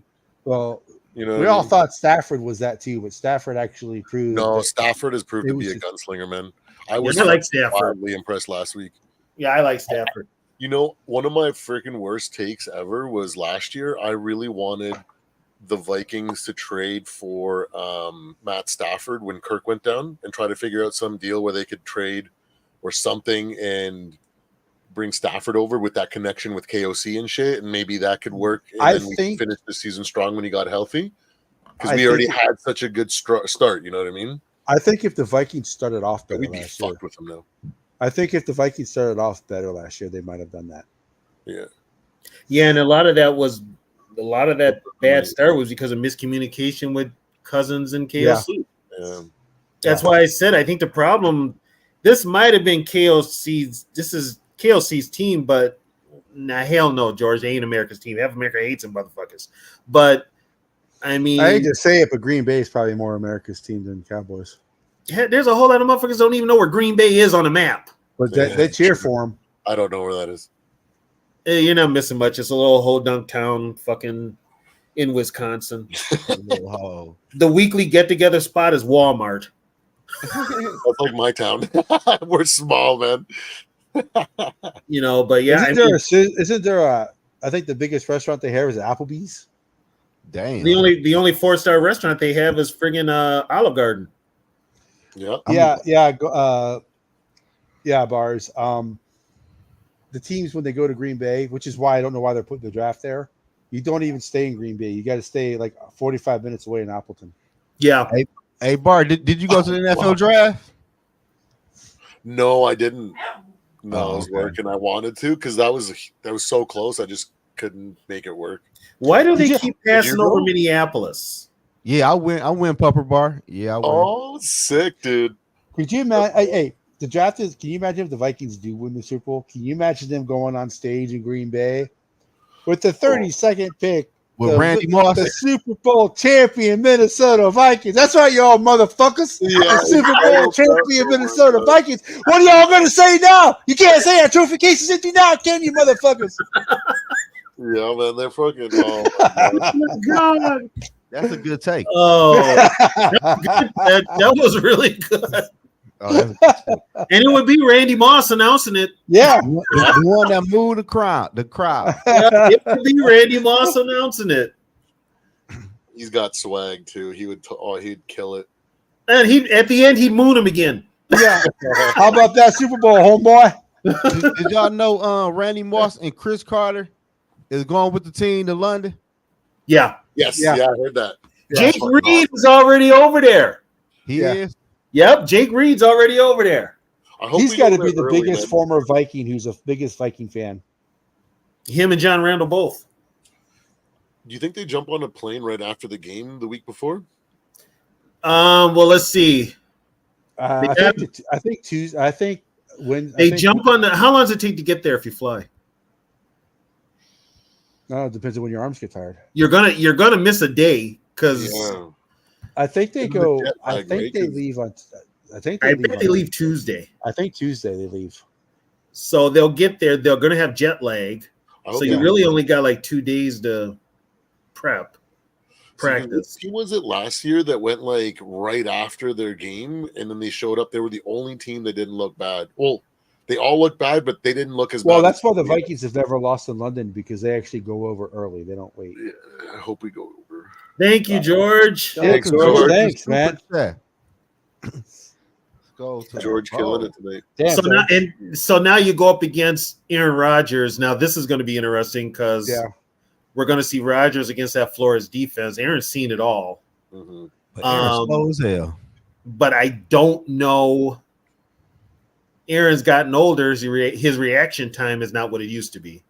That and Yeah, for you to beat our team with a legendary quarterback like that, everybody has to be on the exact same page and no mistakes, and Well, he has to be reacting perfectly. he And does doesn't have. They're like 5-6 games away from getting to that good if they ever do. Well, they have. Remember though, he does have Lazard. Him and Lazard have a connection. Bill Lazard hasn't Well, been he's doing been shit failing this in year. fantasy for me. Lazard, if Lazard didn't have a connection with with fucking Aaron Rodgers, he wouldn't be in the league. Yeah, so you know who's covering Lazard is Murphy. So Man, I'm okay with that. Lazard average is 40 yards per game, if that. That's Wow. usually yeah, just but one pass. he makes the problem. He makes the catches when they need it though. Like if Aaron Rodgers needs a go-to play, Lazard's where he goes. And the thing with Rodgers is he's gotten older. I'm sorry. Mhm. But that's why They need he's to the have only those- quarterback him and Stafford are the only two quarterbacks that if the Vikings win tomorrow or Sunday, which I think they will, 4 losses is the most losses I see. I'm going Because to the tell you something right now, though. He's going to throw in. Rodgers in London will throw an interception to Harrison Smith, and Harrison Smith will return it for a touchdown. I'm just putting that there right now. Nice prediction. Yeah, that'd be sick. But that's what I'm saying because Rodgers and Stafford are the only two quarterbacks who have enough experience to kind of figure out what Buford does. Which stadium are they playing at? Are they playing at Tottenham or are they playing at They're playing Wembley? Tottenham. Tottenham. Tottenham? All right. Okay, so they'll probably do the best out of any team so far in comparison, but they're still going to get beat by like 2 possessions. I don't think their defense can stop the offense of the Vikings. The Jets' They'll defense. do okay, but because even Sauce Gardner can't cover JJ 1-on-1. He's going to think he can, but he's not going to be able to. Yeah, you know what the problem though, if he stays healthy, is Addison. Addison's going to get the single coverage, and well, not only that, but Naylor. Yeah. And then so think about this. So about I would say after the bye week, right? Think about this. Okay. Aaron Jones is the running back, starting running back. Sam Darnold, right? Mm-hmm. Justin Jefferson, Jalen Naylor, Addison, and then you'll have Hawkinson as your starting tight end. I'm not counting on Hawkinson. Well, no, they say that he's probably going to be back on the. I'm still not counting on Hawkinson. So I'm not. Matter of fact, I'd probably sit Hawkinson. It looks like he's going to give it a go. Yeah. Just to be safe, I would. If you're what you're going to do, you put him out there for maybe 10 plays, see what happens, but don't. Well, after the bye week is when he's coming back. Like if the Vikings, if the Vikings didn't have a bye week after the Jets game, they'd probably do that. But the fact that they have a bye week after the Jets game, you know, do the Jets have a bye week after the London game? No, I do not think so. They went it. They're playing. KOC actually said that he'd take the bye week. I think he was planning on starting JJ after the bye week. That's why I think too. The Jets flying to London is not as long as the Vikings flying. Oh, what was that? A couple hours. That's a big difference. I think it's like it may be 8 hours for us and 6 hours for the Jets. Yeah, I think the Jets. Is it? No, I think the Patriots have the shortest trip to London because they're farther east in New York, I think. Yeah, I think if you're the Vikings and everything's working with the passing right now and you don't have TJ, let TJ heal up. Yeah, he should take his time. We'll need him in the playoffs now. You'll need him in the playoffs down the stretch. Just let him heal up. I mean, it was a bad knee too. So, have him run some plays, have him start to get integrated in the offense, but don't leave him out there extended amounts of time. But no, I was just talking about that's how good the offense was eventually going to look when Hawkinson comes back. I think without him, we can go. I think literally be undefeated up until after the Rams game. You know what actually was a blessing in disguise was when Justin Jefferson got hurt last year. The Vikings learned to play without him. Oh my God, Trisha's bored. She's watching the CFL. Oh gosh, I'm watching The Quick and the Dead. She's watching. I'm watching. What am I watching? Oh, First 48. Yeah, she's watching the CFL. Yeah, nobody's superhuman like freaking AP, and they can come off that injury and be ready week one and play and run for 2,000 yards. Well, that's why I don't think Jordan Love is playing. Viking, you know. That's why I don't think Jordan Love is playing Sunday. No, I honestly think it's all a fucking ruse, and it's just like this. It would be literally you'd have to be brain dead to put him out there. And I know the Packers are freaking. They can make some stupid decisions. I don't think they're that stupid. Okay, Purple. Stupid and not that stupid when you're talking about the Packers anything don't go together because they're stupid. They'll do it. Why will they do it? Because of their ego. LaFleur's got an ego, and he's going to want to stick it to Brian Flores because Brian Flores is getting all this press. He's going to be like, "Oh, he's nothing. Watch my offense ruin him. I'm going to start Jordan." I see that. I see that he could be the idiot that makes the decision to go with him. Yeah, but, yeah. And they've been cautious with bringing injured players back in the past, though. Well, they also just another thing too. They just paid Love. Yeah, and so I think they paid. They know they can't win without him, but it's still early in the year, so you've got 2 wins with Malik. Just play it out. They don't realize that gave them the breathing room that they needed to give Love. Like even if they lose against us and he comes back next week or the week after, Their season isn't totally lost. You see, here's the thing: the last thing the Packers want to do is chase the Vikings. Mm-hmm. And right now in the standings, they're chasing the Vikings. So if they lose to the Vikings, not only are they 2 games down, they're also 1 game down in the division. Yep. So they're already in a hole. They'll blow their engine trying to catch up or stay with us or catch up to us. Just, you know what I mean? And then their season will be over because they've whatever. It'll just be tremendous if they try to keep up with us, or catastrophic. You know what I mean? Yeah, and then and LaFleur is going to make a bonehead decision too. He's they think he's some freaking like genius because he beat 2 freaking terrible teams with a backup. Like, what the fuck are you talking about? Remember last year when we were like, a lot of Vikings fans were happy after we won with our backups, and nobody gave us the credit. Nobody fucking hyped us up like they're hyping up the freaking Packers right now. Nobody was putting us top 10 in their power rankings after those 2 wins. That's because they're all laughing at us and saying, you don't know what the fuck's coming. And that's because Green Bay is like the media darlings because they're a small town. They don't have an owner, and there's football immortality, as they say. There's football history, and that's it. I mean, you will never hear them talk about the Packers when they sucked for 20 years before they got far. They haven't always been good. And they've had how many franchise quarterbacks now? Counting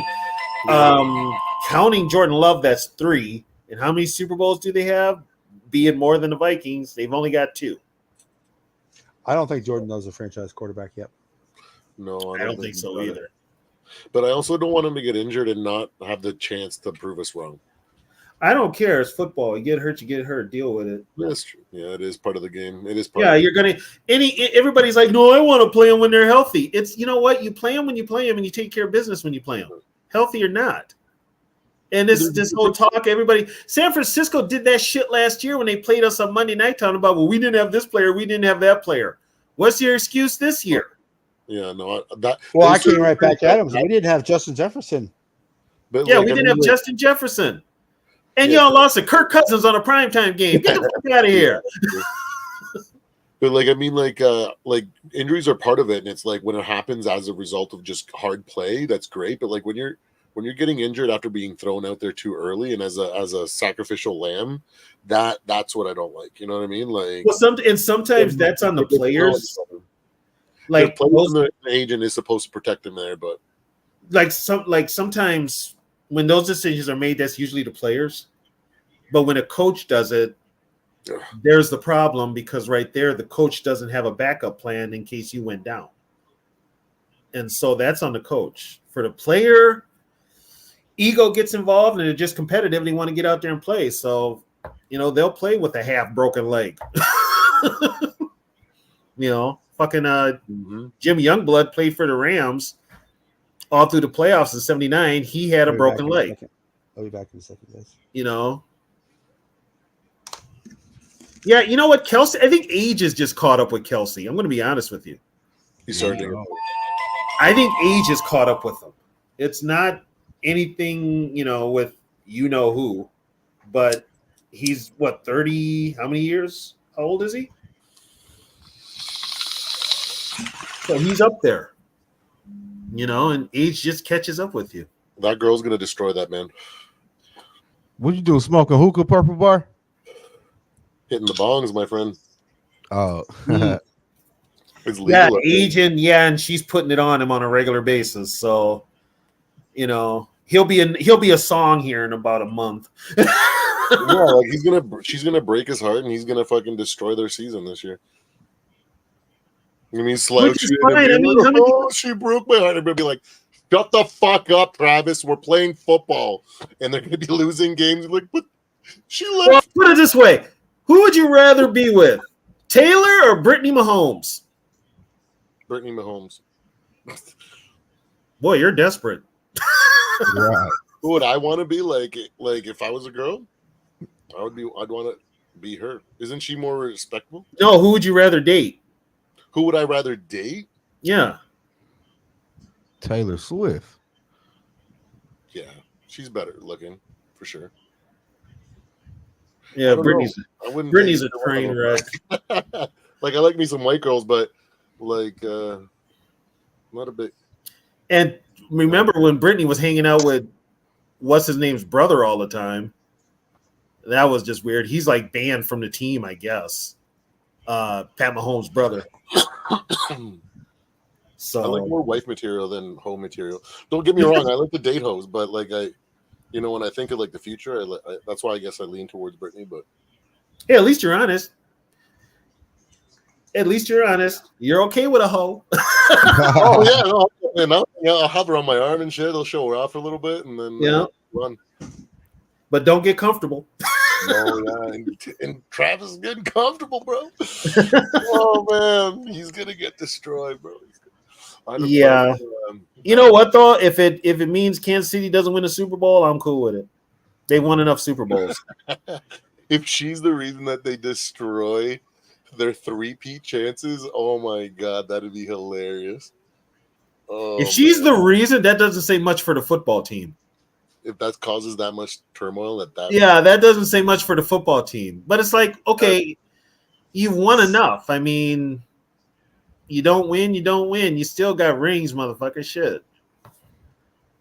You're already considered one of the greatest franchises in NFL history, and these teams too. So if you don't, you don't. But I've never heard about a woman bringing down a team. But if I'm Kelsey, I'm shooting a baby in her. I don't know what he doing. Yeah, done that thing called birth control. If you're stuck in that's what you do. If you're she's on that thing called birth control. And okay, the advisory thing up there. His pullout game's got to be top notch. Yeah. Jesus Christ! Hey, the sticker's there. I can say that. He said Brittany had Ellen did bring down Troy. Rider. Yeah, that's true. Oh no, did bring down the Beatles. Oh Jesus! I thought you were going to bed, Sarah. Now why she can't sleep?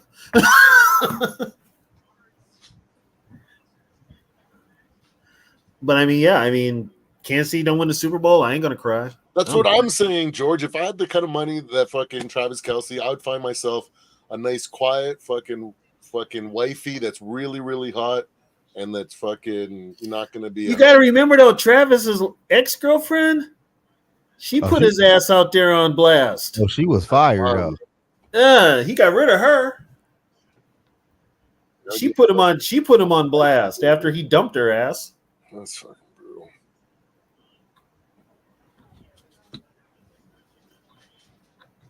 Damn. Yeah, I mean, shit. Yeah, man. Big game tomorrow. Well, the one I was expecting to have baby drama was Justin, especially after that shoot went through. But she getting paid. He getting paid now, and all. You notice how that goes away when all of a sudden there's a bunch of zeros on that check. Yep. Sign this NDA too. Yeah. Mm-hmm. Yep. Yeah. Many zeros can cure anything with a number in front of it. Shit. For real. Hey, Zoe, what time is that Gopher game tomorrow? At 12 o'clock Eastern time. So the ass kicking will be over by noon. My team's off tomorrow. So shit, I wouldn't be surprised if Michigan puts up 34 points. That's what I said. I said it's gonna be like 31-10. Yeah. I think the finals probably, what was it last year? 56-10? I could probably see 49-13 this year. Yeah, I think my running back gonna go off on tomorrow. Yeah, I mean, I wouldn't be surprised if it's like a 48-10, 48-7, 48-3 type of game. Yeah, the Gophers just I don't know. And you can tell the Gopher. I mean, look how good the quarterback for the Gophers quarterback from last year. Look how good he looks playing for Rutgers this year. Yeah, that tells you everything you need to know about the Gophers. You know, and this kid we got this year, I forget where he's from. Well, shit. Last year at the Gopher Bowl game, they had no quarterbacks. All the quarterbacks went in the transfer portal, right? They had to go get a quarterback that was on the roster, but he wasn't on the football team. They had to get him back. He was doing he had another job. Yeah, South Carolina had to do that before they got Spencer Rattler. Their quarterback they had that year was a graduate assistant. Yeah, we had to get the guy back just to play in a bowl game. We had no quarterback going Man, into what's the bowl Steve game. been at? Yeah, where is Steve? Yeah, where's Steve, Sarah? Talking about Spencer Rattler. And he a Packer fan too? So the Twins, so the Royals and the Tigers made the playoffs tonight. So that means the Twins are done. The Tigers on fire. Oh my God. Go fucking Twins. Yo, what do I need to do? Do you guys have any live streams where you guys went over like the basics or the fun of at college football? I literally know nothing. I don't have a team, but you guys talk about it and I want to know, where should I start? Oh, to learn the rules and shit? Just like how to get into freaking college football. There's just so much shit. I don't know what teams are good, what the divisions mean. Well, there's a lot of people who like who only watch NFL, don't watch college. Yeah. But college football is a different atmosphere than the NFL. Yeah, it is. You just cut that TV on and watch the top 10. Just watch any game. Well, there's the Power 5, there's the Power 4 conferences, and then there's the Group of 5 conferences. Mm-hmm. So Group of 5 conferences will kind of be like, they don't have as much money or power or as good as usually the Power 5, the Power 4 conferences. So like the really good teams, there's the Power 4 conferences like SEC, the Big 12, the ACC, the Big 10. All those teams. That's where I should pick a team from one of those 4 divisions. Well, not necessarily. Not necessarily. Yeah. We've got plenty of choices. It's just you have to find a team that meets what you're looking for. A purple bar. Yeah. Just don't pick the Gophers.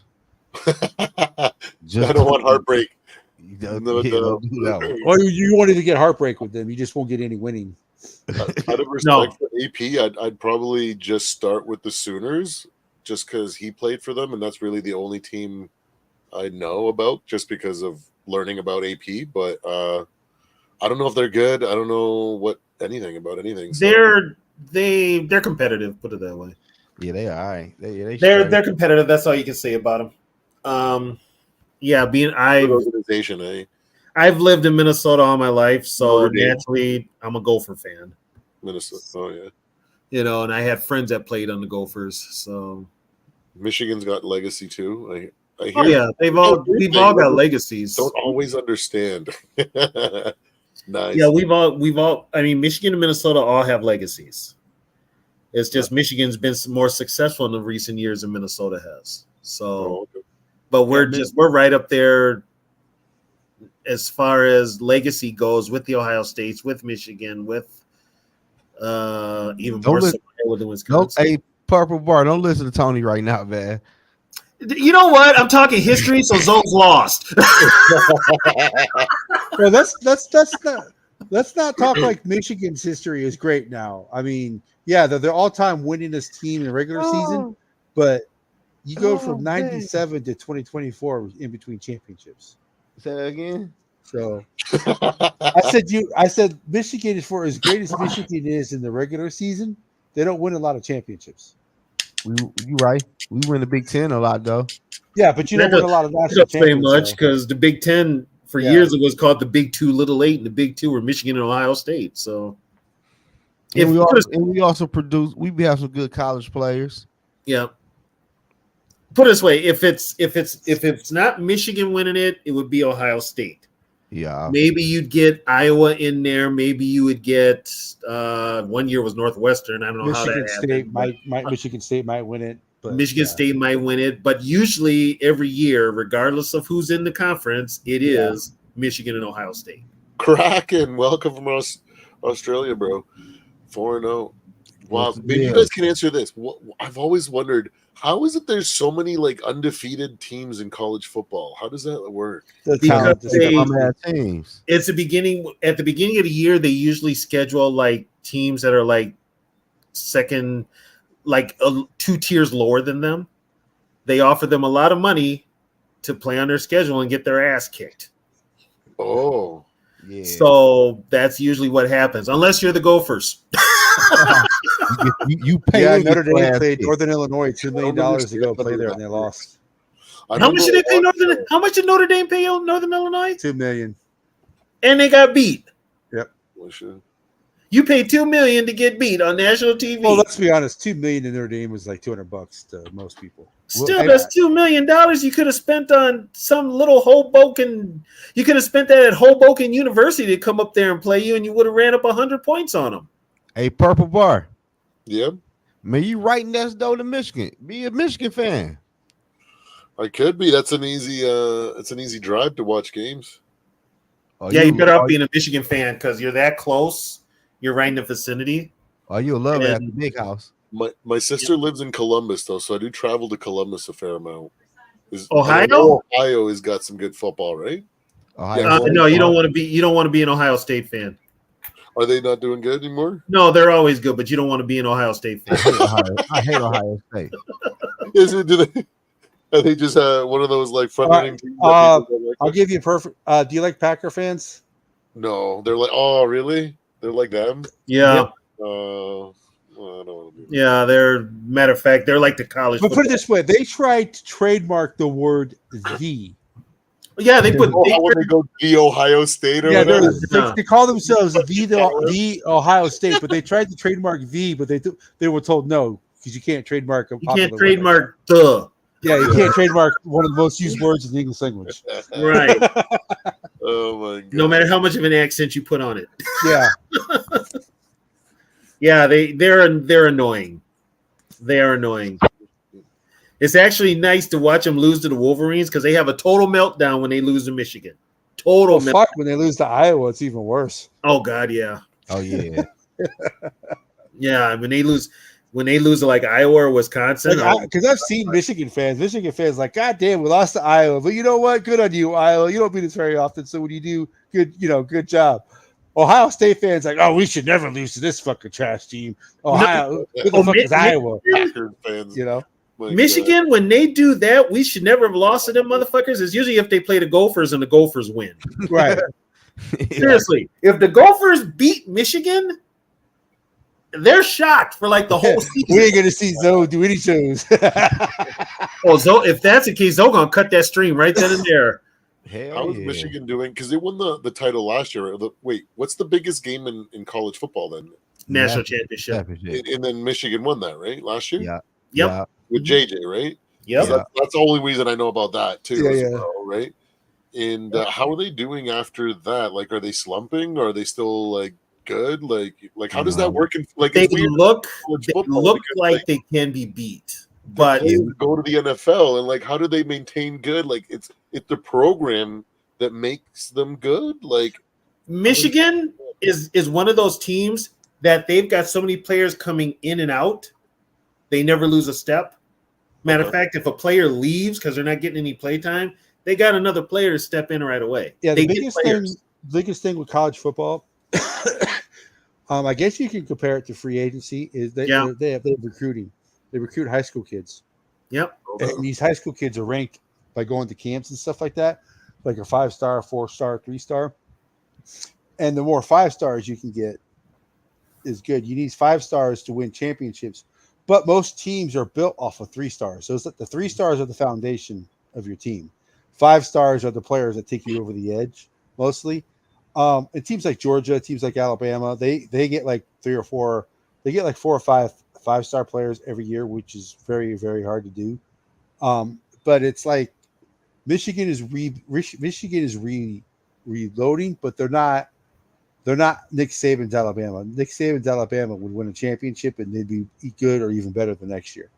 Michigan's play at quarterback has dropped so much that they can't really maintain what they did last year.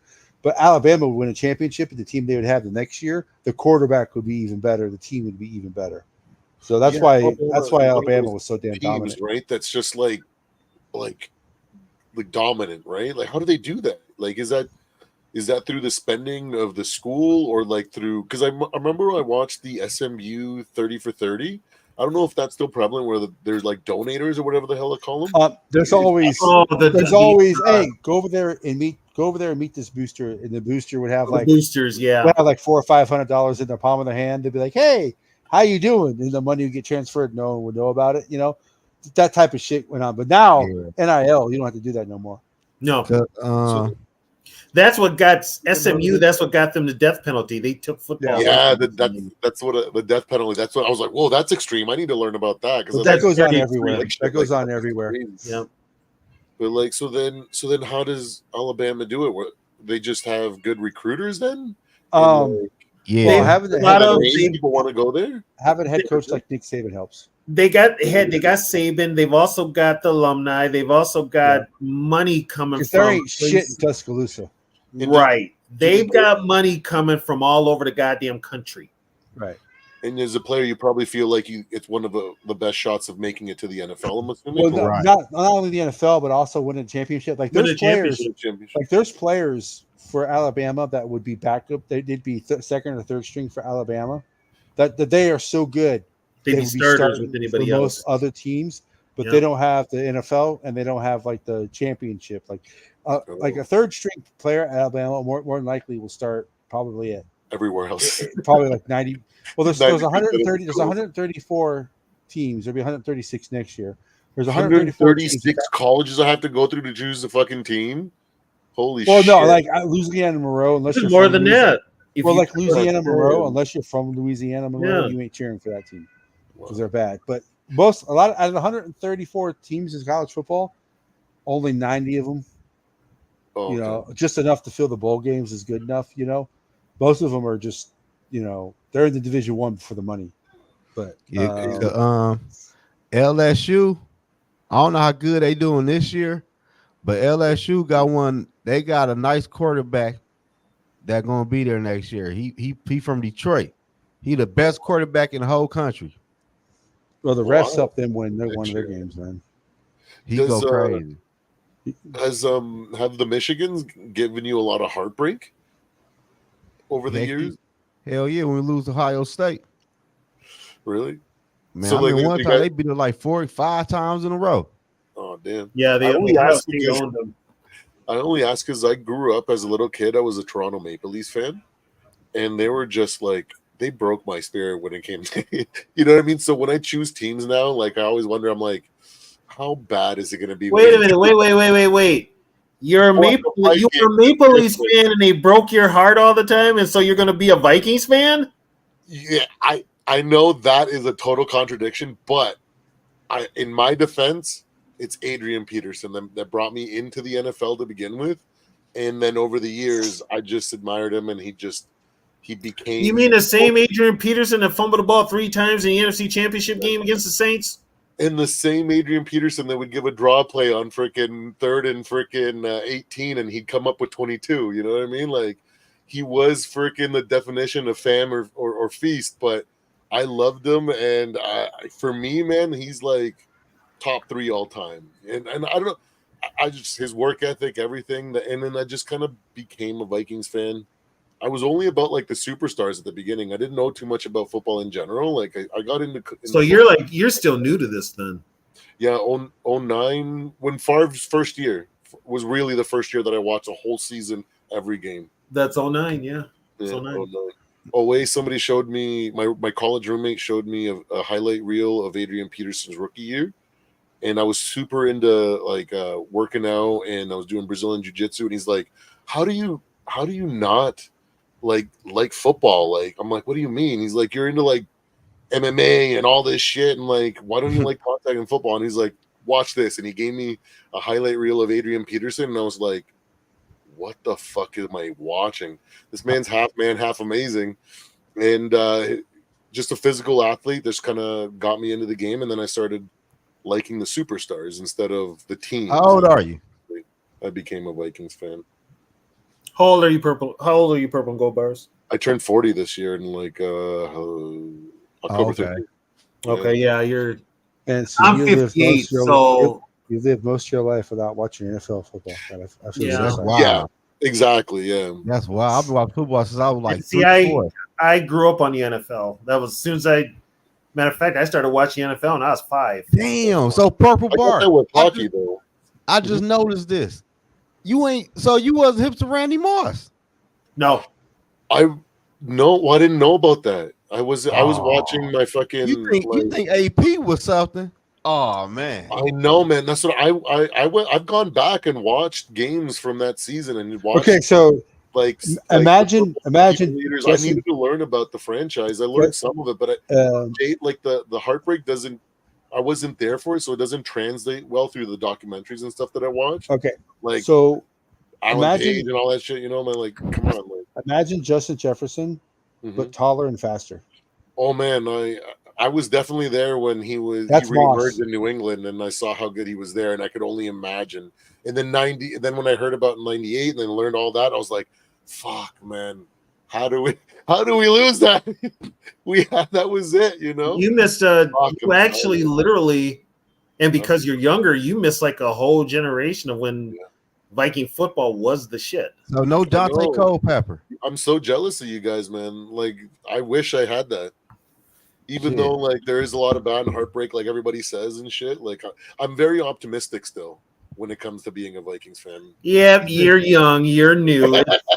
He said, "Who you are franchise with? Randy Moss or Adrian Peterson?" Oh, if I was going to start a franchise in today's football, or then I'm doing Randy Moss. In today's football, Randy Moss. Yeah, Randy Moss, my favorite Viking player. Yeah, if it's today's football, which is a passing game, you want Randy Moss. Moss changed the way teams play defense and draft. Yeah, that's my favorite football player. That's my favorite Viking player. He had an attitude, swag, everything. Yeah, man, I love freaking just cocky, freaking like not diva receivers, just like Ocho, like fucking Randy. You know what I mean? Like, shit.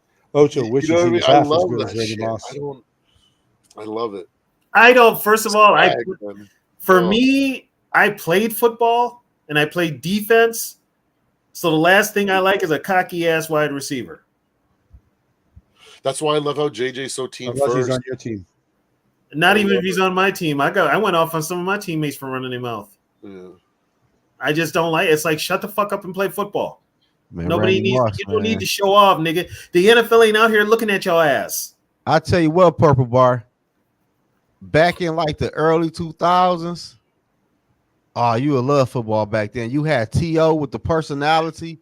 Yeah, man. I caught the tail end of Ocho and Cincy, man, and him and T.O. Man, T.O. was different. T.O. was an animal. Yeah, he was. Yeah, when he got the ball. When he didn't get the ball, though, he let you know it. Yeah. That's the type of attitude I don't like. But I like the cocky, like, rub it in the other team's, like, aggressiveness, not the whine, give me the ball. Well, see, JJ is not like that. JJ is, like, cocky as, like, even when I'm double. Oh, JJ's going to be cocky on Sunday because if Jair Alexander's out there, he's going to be cocky. Yeah. You know, T.O. was the truth. Did T.O. play in the Super Bowl with a broken leg or a broken ankle or something? I didn't know. With a broken fibula. Yeah, he had some kind of he had some kind of injury. Yeah. He still went for 100 yards. He's a really tempting choice even in today's game because, like, man, like dominant running game is really, really good. He couldn't catch the fucking ball though. God damn, so fast. AP. he couldn't catch the ball. See, okay, if you think about Viking history, one of the things the Vikings have always had is a running back who can catch the football. Robert Smith was nice. Robert Smith could catch. The greatest they had was Chuck Foreman. He could catch. Michael Bennett was nice too. Michael Bennett could catch. AP couldn't catch if his life depended on it. You know, that's true. He didn't have to catch, so sometimes he'd have 187 yards. Yeah, but sometimes you needed him to catch a pass to keep a drive alive, and he couldn't do it. I know. He just couldn't do it. The price you paid to have him, but he was just such a fucking stallion. Didn't he even bobble his first ever touchdown? Didn't he even bobble? Yeah, he bobbled his first ever touchdown. Barely. Oh man, he's the definition of feast or famine, dude. But he's just, oh man, I love him. So you don't know all the other shit that went on with him, do you? I try not to pay attention with like controversy and stuff like that. Like, it's just like it's hard. It's already hard to get around like stats and like things going on, and then sort of think about people's character and stuff like the really like heinous stuff. I definitely don't agree with and stuff like that. Like no Ray Rice kind of shit. You know what I mean? But like for the most part, I'm just like, you know what? Like people are human. Well, he done told that woman twice. They're gonna do stupid shit. I know they had something with his kid, right, and stuff, but like, and I ain't like that though. They did it. I ain't like that one. That was just, one was the fucked up. If that happened back in the 80s, no one would have batted an eye. Yeah. That's what I said. He's a grew up in an area where your grandma told you to grab a switch and you fucking bent over and you fucking and don't come back with one of the weak ass switches either. Hell, Then your grandma will go Here's back the thing: we went and did it. Yeah, exactly. That's like, you know what that's like? That's like you're getting ready to be executed, and the executioner is telling you to point out the gun you want to be killed with. Yeah. My dad used to do the wire hanger. He'd go over to the closet, pull a wire hanger, and make it straight. Oh, It was really bad, and then he'd hit me with that. Like most of the time, it was the belt, but like my dad was the switch era too. Like he's from El Salvador. Like so, I got the belt. I got the I got the that was belt. most of the time. But when I fucked up real bad, I got the wire hanger, and those were the worst kind of beatings. Yeah, I got the belt, and that was up until just reflexes. My mom went to hit me, and I grabbed the belt out of her hand, scared her, and scared me too. So That was wild. Oh man, my mom was a like shoe that. thrower. Oh, you getting your ass fucked up in this family? Oh man, cousins, brothers. Oh no, it was a reflex. I just grabbed the motherfucking shit. they ain't hearing that. Oh. You know, but yeah, I mean, and he went through that, and then all the babies, and he's broke right now. He has he's broke. Yes, this was like as a character, like character wise, or like as a role model that way in life. Definitely not probably a but he had, and I will come to his defense with this: whoever was managing his money, I heard they robbed him. stole a lot of his money. Yeah, that was the problem. There. Yeah, that was the big problem. Yeah, he's still trying to get in the NFL. He hasn't officially retired. He hasn't officially retired. Yeah, no, he still wants to play. Yep, he hasn't officially retired. That shit over with. But I mean, you miss like a whole generation of great Vikings. So you got to watch a lot of YouTube videos. Or watch Tony's show on Wednesdays. Yeah, or watch the Vintage on Wednesday. I'll point you in the right direction. Because I know I know some of the history. I don't know all of it, but I know some. Oh yeah. I know enough to make a show. Put it that way. Hey man, I'm about to get out of here though. All right, Zo. I see y'all. Well, I will log in with you tomorrow, brother. For sure. All right. Sunday we're doing the live streams though, so just 2 more sleep boys tonight and tomorrow, and then it's fucking celebration week. Go time in Green Bay. That's gonna be so good, dude. We're gonna fucking destroy them. Yeah, it'll be go time in Green Bay, and I don't think the Packers are ready, but I could be wrong. I pegged them at 9 wins this year because I feel like they have talent and they have a good roster, but they have to go through growing pains and chemistry work before they even get to the point that you can claim they're consistent. They're gonna fuck up a lot more than they're gonna do good, you know. I did say 7 to 10 wins, but I've also figured JJ would be playing by now too. Yeah, that fucking knee injury, man. Like I said, if they win 7 games this year, it's been a disappointment. Then we or the Packers? No, the Vikings. Oh yeah, I think the Packers 10 games now. I think the Packers are going to be second. I think 10-7 wins the division. I'm gonna be honest with you. I just don't see it, man. In the Packers, I just don't think they have the adversity or the consistency. No, I think they finished second in the division because I think the Lions are third. I think the Lions are going to falter. I don't. You know what? The Lions won 11 games last year, right? Yeah. Let's pull up their schedule. I see them at 9-8 or 10. I see they're going to have a drop off. I see the worst of Vikings go is 12-5. If they win Sunday, the worst they'll go is 12-5. Yeah, because the teams they're playing aren't that good. Right, because after 12-5. I thought you said not. Because after Green Bay they play New York, right? Then they have a bye. Then they play Detroit, and then they play LA, right? So then after that they got Tennessee, the Colts, and the Bears. After that, yeah, they've got the Colts, Jacksonville, Tennessee, and the Bears. The Colts are at home. So that's four. That's 4 wins in a row. Yeah, they got 3 straight on the road with Tennessee, with Jacksonville, Tennessee, and Chicago. Yeah, that's 4 wins right there.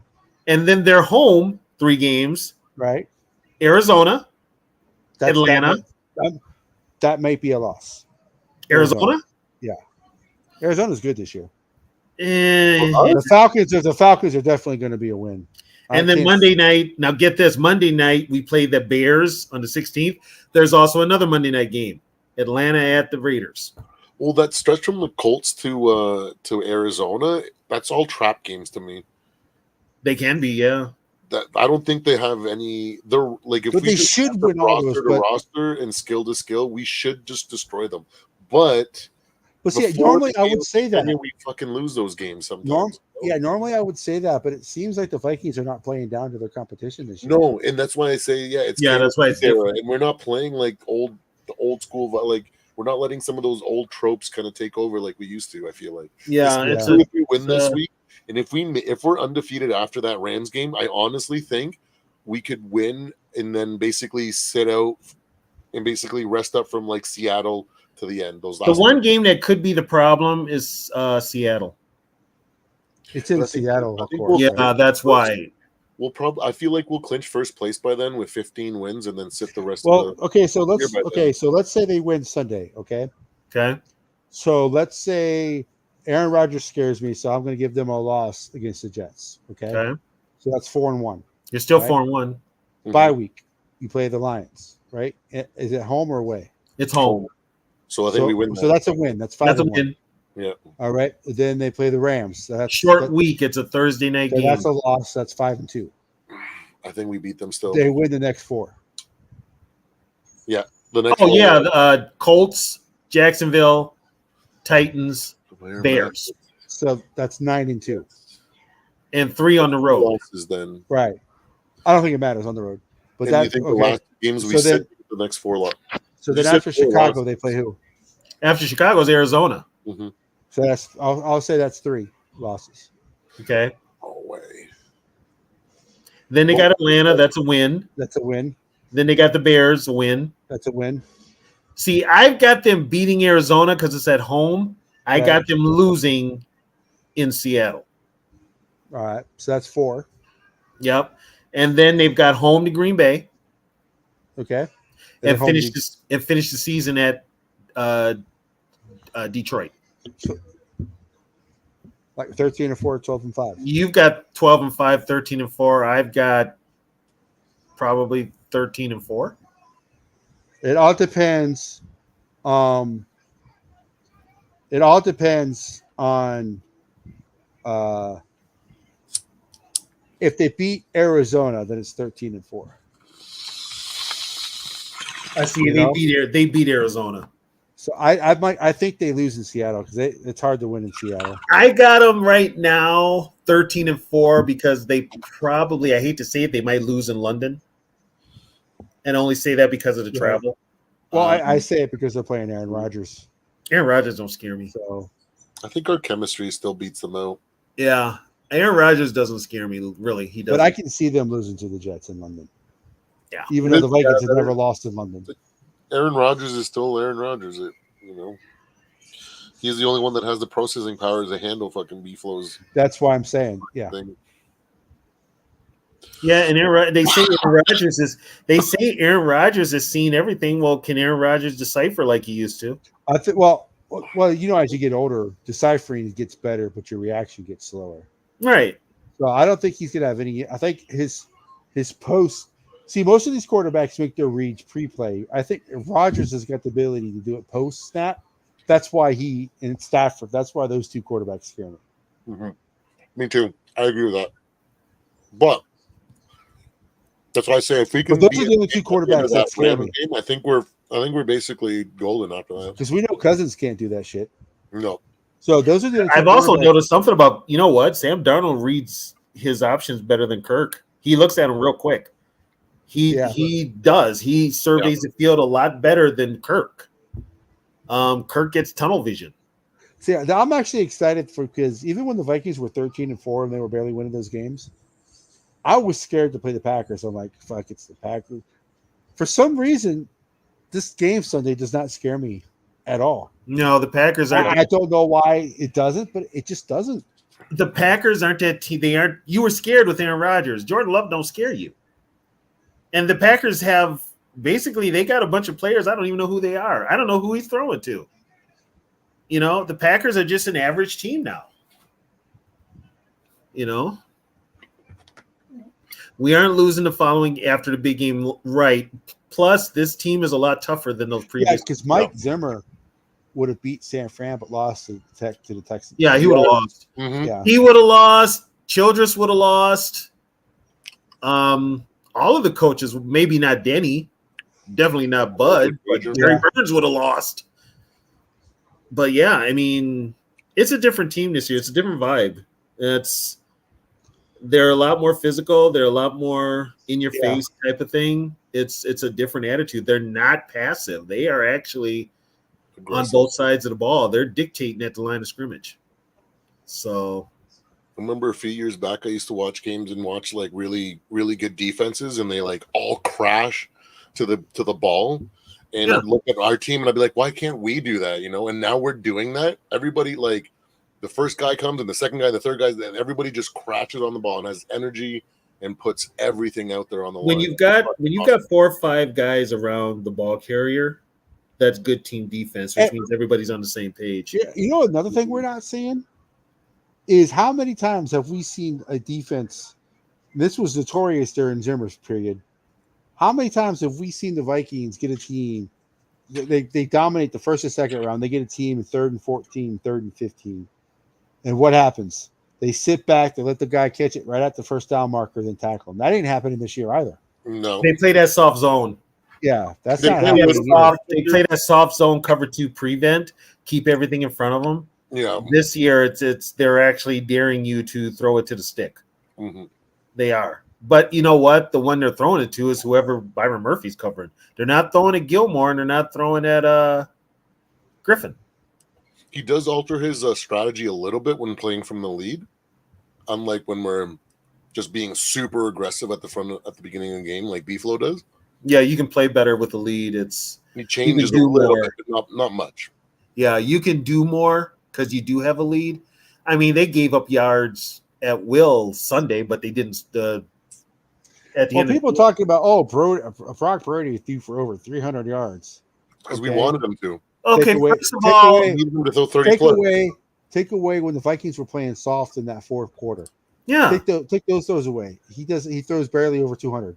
And first of all, throwing for 300 yards in today's NFL is commonplace. Yeah. Like I said, you're not going to shut down an offense completely. What we did last Sunday to CJ Stroud is damn near a shutout, literally. They're going to remind this week that why they're as good as their roster's still really good. So yeah, they're gonna. That was really impressive. Yeah, I mean, it's you have to look at what type of football is being played nowadays, the rules, everything. For Minnesota, just allowed 7 points, and what's his name had under 300 yards passing. Stroud got benched. Yeah, they pulled him. Stroud got benched. Stephon Diggs caught 10 passes for 93 yards. He didn't get 100. Mm-hmm. And they couldn't run the ball. You know, it was basically statistically it was a shutout. Yeah, it really was. Yeah, I gave too much credit to that offense in my prediction video. In my preview, I said that by the time CJ Stroud started to figure out how to move the ball on this offense, it'd be like late in the second half and maybe running the clock. He didn't even make it to that. They pulled him before he even figured it out. They're like, you know, I don't think he ever did. I think what happened was he was so fucking flustered. Like, it's going to take the next game for him to try to figure it out. Like, they were like, you know what, we've seen enough, and we're not going to put you out there to fucking get injured. and he was getting beautiful. hit. CJ Stroud was getting hit. They was putting pressure on him.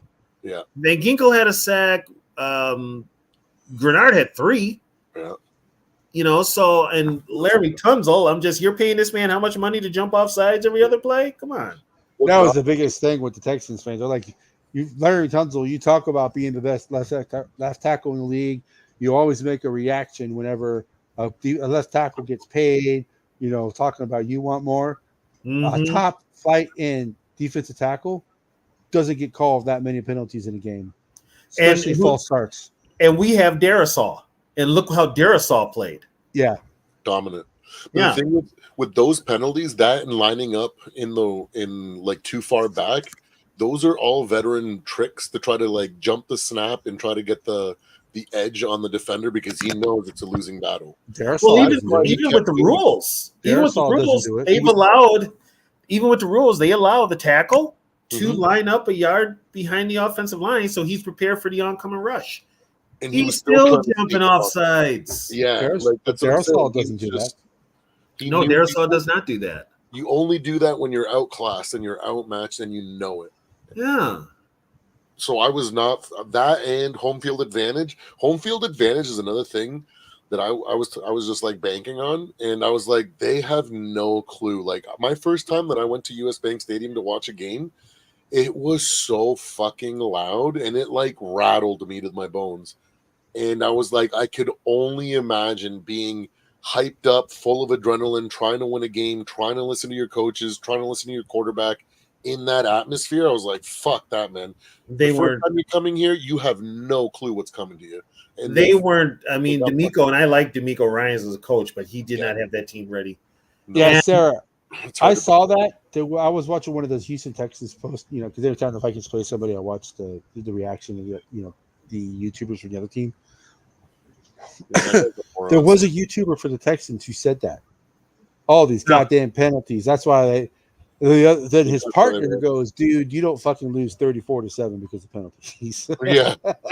No, you don't. No, you don't. The penalty is a side effect of. Yeah, you don't. Yeah, you don't. So the guys like this was a good old fashioned ass whipping. The Vikings whipped their ass, which is why I know I know it's a division game, so green teams are always up, but you can't compare last year's Vikings team to this year's Vikings team. No. And here's the thing, too: the Vikings can literally go into Green Bay and beat their asses, right? And not have to worry about them till the end of the year. Well, not that, and then people will still be like, "What did the Packers do to lose this game? Not the Vikings did to win it." No, the Packers lost this game because they got beat. No, but I'm saying the national. They need to, and we've said, they need to start giving the Vikings some damn credit. Stop with this. It's almost to the point where they can't ignore us anymore. Almost, and they're going to try. Well, but. Because they can't use the excuse that they used 2 years ago where they called the Vikings frauds. That's not going to work this year. No, not this year. That year, that defense. That year was legit. They were legit frauds. The offense was good. The defense was definitely frauds, man. Fuck, man. That Donatel's a fucking loser, man. Yeah, and they kept him. Fuck.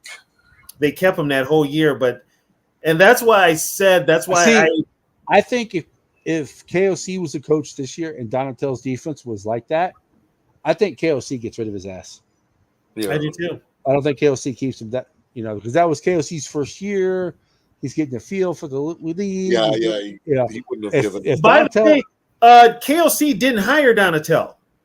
Right, which is another reason why he would get rid of him. That's the Vikings front office. The Vikings front office hired Donatel.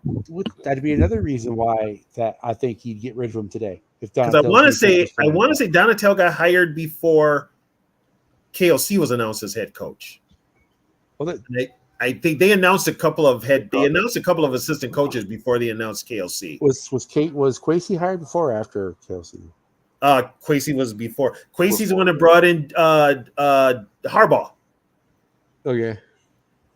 Kwesi's the one that brought in Harbaugh. Harbaugh fucking bullet. We would be playing in Zimmer 2.0 right now. I wanted Harbaugh.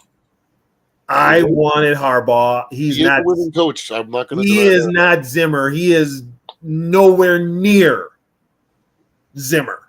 No, not in attitude, but I mean like that style of like running the ball and just being tough. You know, that's what KLC's doing now. That's literally what KLC's doing now.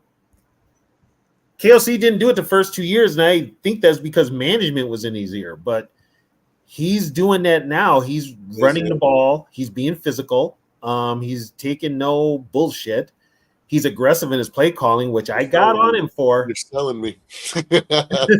You know, I do respect him. That's why I've given a lot more credit to the Chargers because of Harbaugh. But yeah. Well, Harbaugh's going to have problems now because Justin Herbert's hurt. So, and Harbaugh would have loved to have had JJ McCarthy. Yeah, that's so true. You know, but yeah, I mean, the connection would have been sick. Yeah, that's true. You know, Harbaugh he was supposed to get the gig. He was going to be announced, and it fell through. And when I heard that, I was pissed. That's why they hurried up and got KOC. You know, I like having an offensive. Well, hopefully, so because we both wanted Harbaugh just because of his history, but hopefully, it looks like KOC right now seems to be a good choice. Right now, we'll see what happens. Wouldn't that be a bitch though if he had a Super Bowl between the Chargers and the Vikings? Dougie Wilson says that the Vikings love the extension for KOC is coming. Like they love him in the organization. So, well, yeah, because right now it looks like the right choice. So it looks like the right choice, and they're not going to be second guessed about it right now. They were getting second guessed last year, but they're not going to be second guessed about it, and they can kick it down the road if they have to. And Kwesi's drafts have gotten better. Like every coach and every head office, it all depends, right? They could either, develop and become the next freaking dynasty and the next New England Patriots, or they could become the Cleveland Browns based on their decision making and how their job, right? But until we know how that plays out, like so far, you're right. It does look like the right decision, but you know what I mean, like they say in the movie, or was it you live long enough to become the hero or the villain or some shit like that? So you could also be, if you live long enough, the hero becomes the villain. The wrong way. You might evolve the wrong way and actually be not the right thing, So we don't know yet. Yeah, and like we said, Harbaugh is more proven when it comes to coaching. Yeah, and like we said, is it really bad being the villain? I mean, come on. They always wear the coolest shit. Or Deadpool. You ever notice the villains always wear the best shit? They always dress cooler than the good guys. Yeah, no, I do like me an anti-hero. Well, here's Deadpool's my favorite character. So if everything works out, everything will be fine. But say the Vikings take a drastic nosedive, then the speculation starts again. So it will, yeah, of course. That's why I think, because I'm such a young Vikings fan, I'm so optimistic that way, and I look at it like, man, if everything goes right, I look at it like we have a little bit of that, New England's essence because of B-Flow's tenure there and KOC being a part of that whole thing. So there's a feeling of they've learned or absorbed some of that, and they're passing it on to our team. Plus optimism that what they're doing right now can translate, if all goes right, to a championship era or a dynasty. But at the very same time, we could look good for 2 years and then completely fall off and be the laughing stock, and then I could be fucking heartbroken, and then I can just be there with you guys. Oh, that optimism! I remember having it so many years ago. I remember it so well. Maybe I'll be that beacon of optimism in our chats. And then reality will set in. You'll be like, "Fuck it, this is just my future." I got a Vikings tattoo and everything, man. I went balls deep. I didn't care. See, a Vikings tattoo is kind of cool, though. I got it on my calf. The Norseman head is kind of cool. Yeah, that's what I got. Not as good as the horn on the helmet, though. Yeah, Sarah, they do. Yeah, they do now. Hell, the Rams, as soon as what's his name's done, they're ready to hire him back. McVay still has a contract on the table from. Do you think he's washed? Who, McVay? Yeah. No, I think he could leave and just go into broadcasting. He's got a contract from Fox. Do you think he's done with football? He'll move on?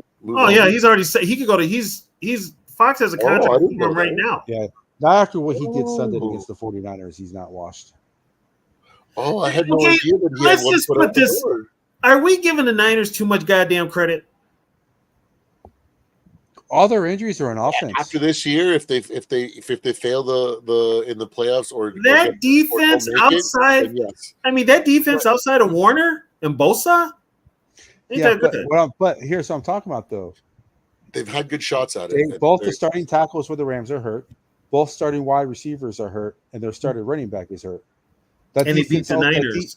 and that defense, the 49ers have injuries, but on offense, they don't have any, so that's why I'm saying. Yeah. So that's more on the Niners. I mean, you still got to give the Rams credit. I give the Rams credit. Yeah. Okay, so let me go to that Rams game with the Vikings and Rams. If the Rams are not healthy, then no, they won't beat the Vikings. But I think if the Rams are going to start getting healthy by then, they're still not beating the Vikings. So they're still not beating the Vikings. I'm only saying that because it's McVay, and he's got Stafford at quarterback, and McVay. If anybody can figure out the Vikings, defense, I'm saying they won't beat the Vikings because first of all, McVay is the only thing they've got. Stafford doesn't scare me. The only person that ever scared me with the Rams was Aaron Donald, and he's gone. Yeah. So guess what? You got a big ass void on that line. So what do? You run at him. Yeah. You keep Stafford off the clock. You don't know if Kupp will be back. You don't know if Nakua will be back. Just keep them. Stafford on the sidelines. Kupp will be back. Sure. I'm not sure about Kua, but Kupp should be back. When it comes to the 49ers, people keep forgetting or conveniently forget that Shanahan was calling the plays and everything when they collapsed in Atlanta, right? Oh God, yeah. 24 or 20. But here's the thing, though. Yes, and Tony will tell you. Tony's going to know where Tony knows where I'm going to go with this. Yes, you can blame Shanahan, right? But he is not the one who ultimately is to blame. Matty Rice was really bad. Quinn is the one who is ultimately to blame. Why? Because Quinn is the head coach. All Quinn had to tell Shanahan was run the fucking ball. End of story. Yeah, that's true. But he didn't do that. So Quinn is the one who's ultimately to blame for that. Yeah, the best thing to do was to keep Brady off the field, and they didn't do it. That's how you beat the Patriots. Keep Brady off the field. That was my greatest. That's honestly how you beat a lot of these NFL teams. You keep those quarterbacks off the field, they're lost. Yeah, they are. Like I said, these defensive nowadays, these Chiefs have a good defense nowadays are not built to stop the run. They're just not. The Chiefs have a good defense, though. I remember that year I had a Super Bowl party, and like right at halftime, like everybody started leaving to go freaking to other Super Bowl parties that were like freaking Falcons or whatever. And I remember just kept telling her, I was like, guys, you have no idea. Like, if anybody can win this game, it's Tom Brady and the New England Patriots. Well, they fucking won. Going to that bars. I can't. If I was on Twitter, I can't remember if it was on Twitter or Facebook. I'm not really sure which one it was. And even in the house where I was at watching the Super Bowl party, everybody's like, "Oh, this is over! Congratulations, Falcons!" I put in that chat. I said, "Dude, it's TB12. It's Tom fucking Brady. This game ain't over to 000." Yeah. And then the Patriots scored. And then they stopped the Falcons. And then the Patriots scored again. It was like I was like, what the fuck's going on? But I was like, man, if there's any team that can do it, it's them. Yeah. Like they did get a lot of things had to go right for them. Like the Falcons did have to fuck up quite a bit for it to happen as well. But plus Julie Edelman made that catch too. Yeah. Was that the year where he like caught it like the double pumped it like right off the ground? Yeah. Right off the ground, yeah. Like that was fucking insane, dude. He was good. Like maybe the 49ers are overrated. They are. Their roster and their this is one thing, like people always joke about how they have the Avengers on fucking offense and defense. Oh, fucking Fred Warner and fucking Leonard Floyd and all this shit, right? Like they're so good on defense and fucking look at their offense. You got CMC, you got fucking Captain America. I'm like, yeah, that's the thing about the 49ers. By now, then by those fucking numbers. People are like, oh, the Vikings have beat the 49ers, but every time they played the 49ers recently, they've had injuries. What are you talking about, motherfucker? They had CMC last year. They still had the Hulk out there. They still had fucking, you know what I mean? Like when you got the Avengers, you still have Iron Man out there. Why the fuck aren't you winning? Well, put it this way. The one place the Niners shouldn't play the Vikings is in Minnesota. Yeah, They haven't won in we have Minnesota their in 30 number at years. home. Yeah. Yeah, we have their number at home. We just are their kryptonite. Yeah. And KOC knows how to beat them from being part of that freaking same coaching family. I forgot how good this movie was. I'm sorry, guys. Which one are you watching again? The Quick and the Dead. Oh yeah, that's a great movie with fucking Gene Is that Hackman Cooking It Dead with Sharon Stone? Yes. and young Leo, right? Yep. Yeah, Young Yeah, Leo. Leo. yeah, man, I love that movie. Yeah. Gene Hackman. Russell Crowe. Yeah, One of the few movies where Sharon keeps her clothes on. No, there's a nip slip in there. Well, for her, that's Yeah, all it yeah, is. for her, that's keeping her clothes on. Yeah. Yeah, yeah, that's true. That's funny. Oh, fucking this fucking what's her name died this year? The softcore porn fucking queen. Maggie Smith died today. What was her? Oh, fucking the chick that. Oh my god, what was her name? What movies was she in? She was like everything softcore porn in like the 90s, late 80s and 90s. Dark-haired broad. She died this year. Fuck, what's her name? I'm not The old. softcore queen when I was growing up was Linda Ferrantino. Oh shit. Oh, and that was only because of what was that movie she did? Vision Quest? Oh, she was in a lot of movies. Yeah, she was. First time I saw her with the full clothes on the full time was the Men in Black. Yeah. Yeah.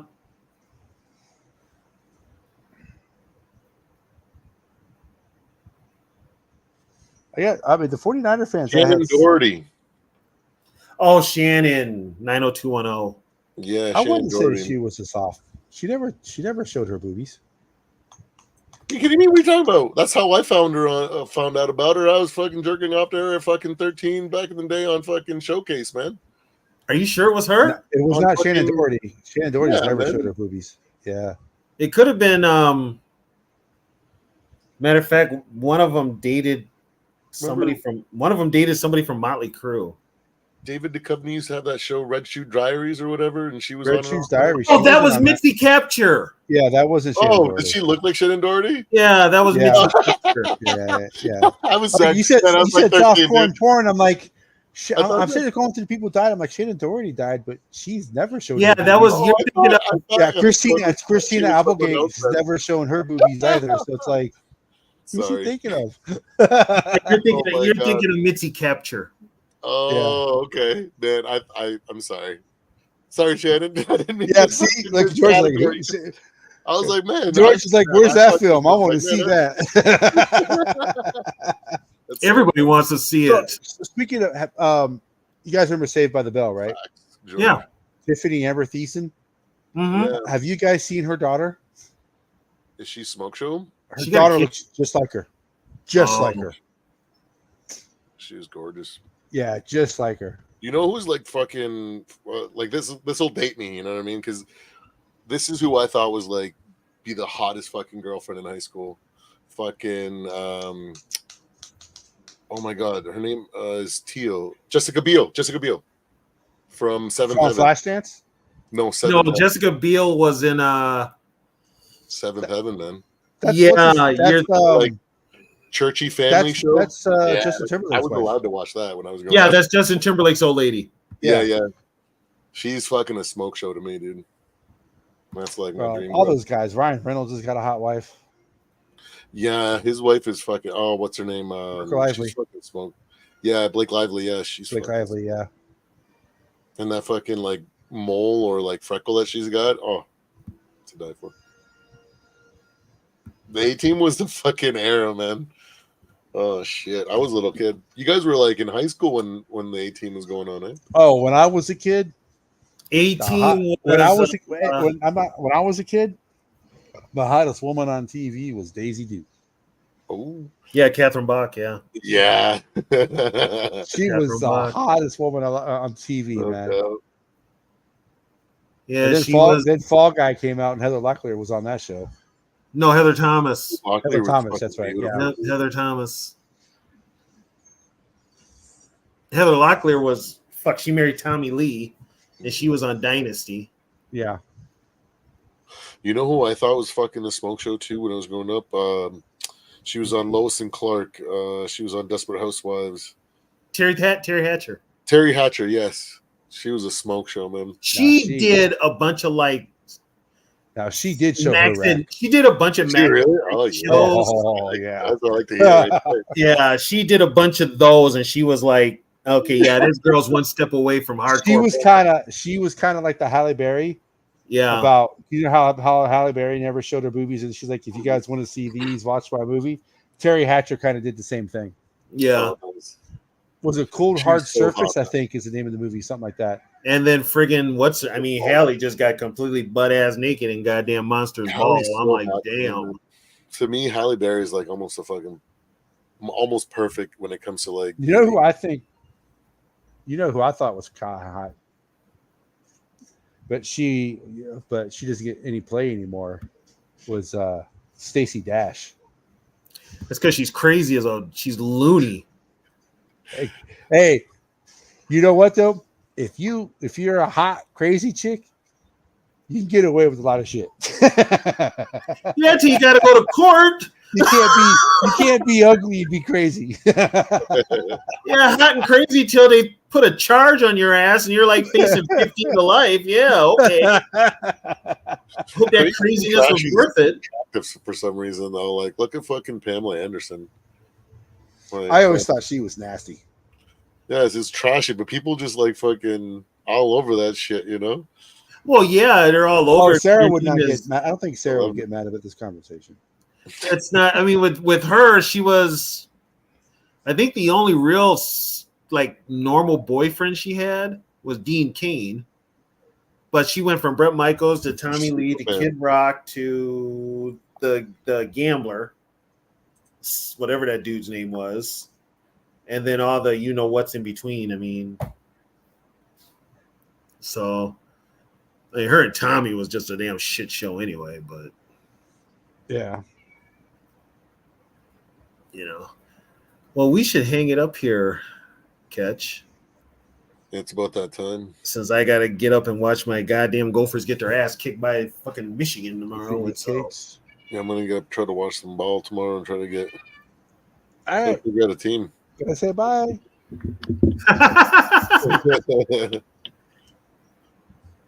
Where's the dogs? Oh, there's one. Yeah. She's getting her stretch on. The other one, we got a dog bed. It's got like a memory foam on it.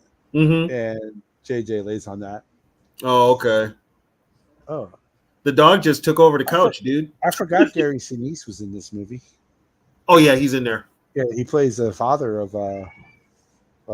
Sharon Stone. Yep. Well, thanks everybody for coming on tonight. So, Purple, we do this every Friday during the season. So, and then Wednesday we do our Vikings vintage. So, if you want to know about the history, if you want to hear about the history, tune into the vintage on Wednesdays. Yeah, I'll definitely be by for those. Yeah. So, then of course we do live streams on Sunday. Right. Mm-hmm. I want to try to cast one. Try to call it out. Yeah, see, told you. Sarah's just as much perverted as we are. Yeah. But yeah, to me, the hottest woman alive right now is Ava Green. Who? I mentioned that to my wife. She's like, "Oh, that dirty whore." Who did you say? Eva Green. Which one is that? Do you ever see A Dame to Kill For? No, I haven't seen it. And then it's also the second 300. I didn't. I watched it first. I have never seen Casino. Did you ever see Casino Royale? Yes. She's the one in the red dress who drowns. Oh. Yeah. Okay. Yeah, my wife is like, that dirty whore. I said, yeah, but you can sit next to me and say, oh, he's hot. And I'm like, yeah. You know, my ex-wife used to do that shit all the time, right? She'd be like, oh, that guy's really hot. I'm like, yeah, that guy probably sucks more dick than you, too. You know? Yeah, I don't care. My wife, well, that's just my wife is, but yeah. What does it say? But yeah, I mean, we do this every Wednesday. We do the vintage. No, my our Basset Hound. His name is JJ, but it's not for Justin Jefferson. What's the name of the Dalmatian? Inkiri? What is it? Inkiri. Oh, It's Norwegian for a goddess of. It's daughter of God, a goddess of like a gorgeous goddess or something like that is her name. why couldn't you just give her a name like Valkyrie? And then JJ is for JJ Watt. It's Jasper Jackson, but it's after JJ Watt. Well, you got to name him after Because JJ Watt. my wife is like, well, not only is JJ Watt, she's like, not only is JJ Watt good, but he's fine as hell. So Yeah, you're stuck. So whatever animal you get next time, you got to name a moose. So come on, buddy. Trying to see if he gets up here. How It's old like is what- Basset Hound? When did we Margot play? Robbie. When was the last time we played Jacksonville at home? 2020? See, there's JJ. That's the day I went to go pick him up. He was 6 months old. So 6 weeks, 8 weeks old. So he's about 4 years old. Yeah. Okay. So Yeah, that's he doesn't like to be. He doesn't like to be on camera. Oh yeah. does he like It's Inkeri. That's how you spell Inkeri. Yeah. So that's how. That's how Okay. it's spelled. God damn. See, I'm at the age now where I'm sitting on the couch Mhm. and my knees are bent, and when I put my leg straight, my knee goes crack. Oh, welcome to my world. You have one knee. I have both knees that do it. Well, my right knee does it more than my left knee, but they Mhm. both do it. I'm supposed to have my knees worked on. I don't know when I'll do it, but I'm supposed to. So Yeah. I'm So, delaying the inevitable. beautiful. So it's beautiful daughter, beautiful goddess hero's daughter. So Well, guys, I am out of here. Yes, sir. So we thank everybody. We thank everybody for Coming and hanging out. Don't forget Yeah. to like and yeah, subscribe. cat named Vagina. Do all that fun stuff. It's an every Friday thing, so We appreciate everybody for joining us as usual. Like I said, well, Sunday, I joined Zoe and are you doing the show with him, Tony? I will be on there. Yeah. So Joey, don't forget to join Zoe. English, it's a language. Join Zoe and Tony tomorrow for the Michigan Gophers game. I'll be Then, like fine. I said, we'll be back Sunday to the Vikings live cast. So we thank everybody for joining us. George, as usual, can't tell you how much we appreciate the donos. Thank you, George. Thank you so much. Yes, can't. It means so. It means so much. Davey, thank you for joining us. I saw you that your phone died. You came back. Appreciate that. Too Evil, you were in here. Appreciate you and all that. So, like I said, we appreciate everybody. If I forgot you, I'm sorry. But if we can't tell you how much we enjoy you guys joining us. We do this show for you. So, like I said, we thank you so much, and we will see you guys tomorrow. Tomorrow. Go watch. Vikings, let's win this game. Score Vikings, honor in the name. Go get that first down, then get a touchdown. Rock 'em, sock 'em, fight, fight.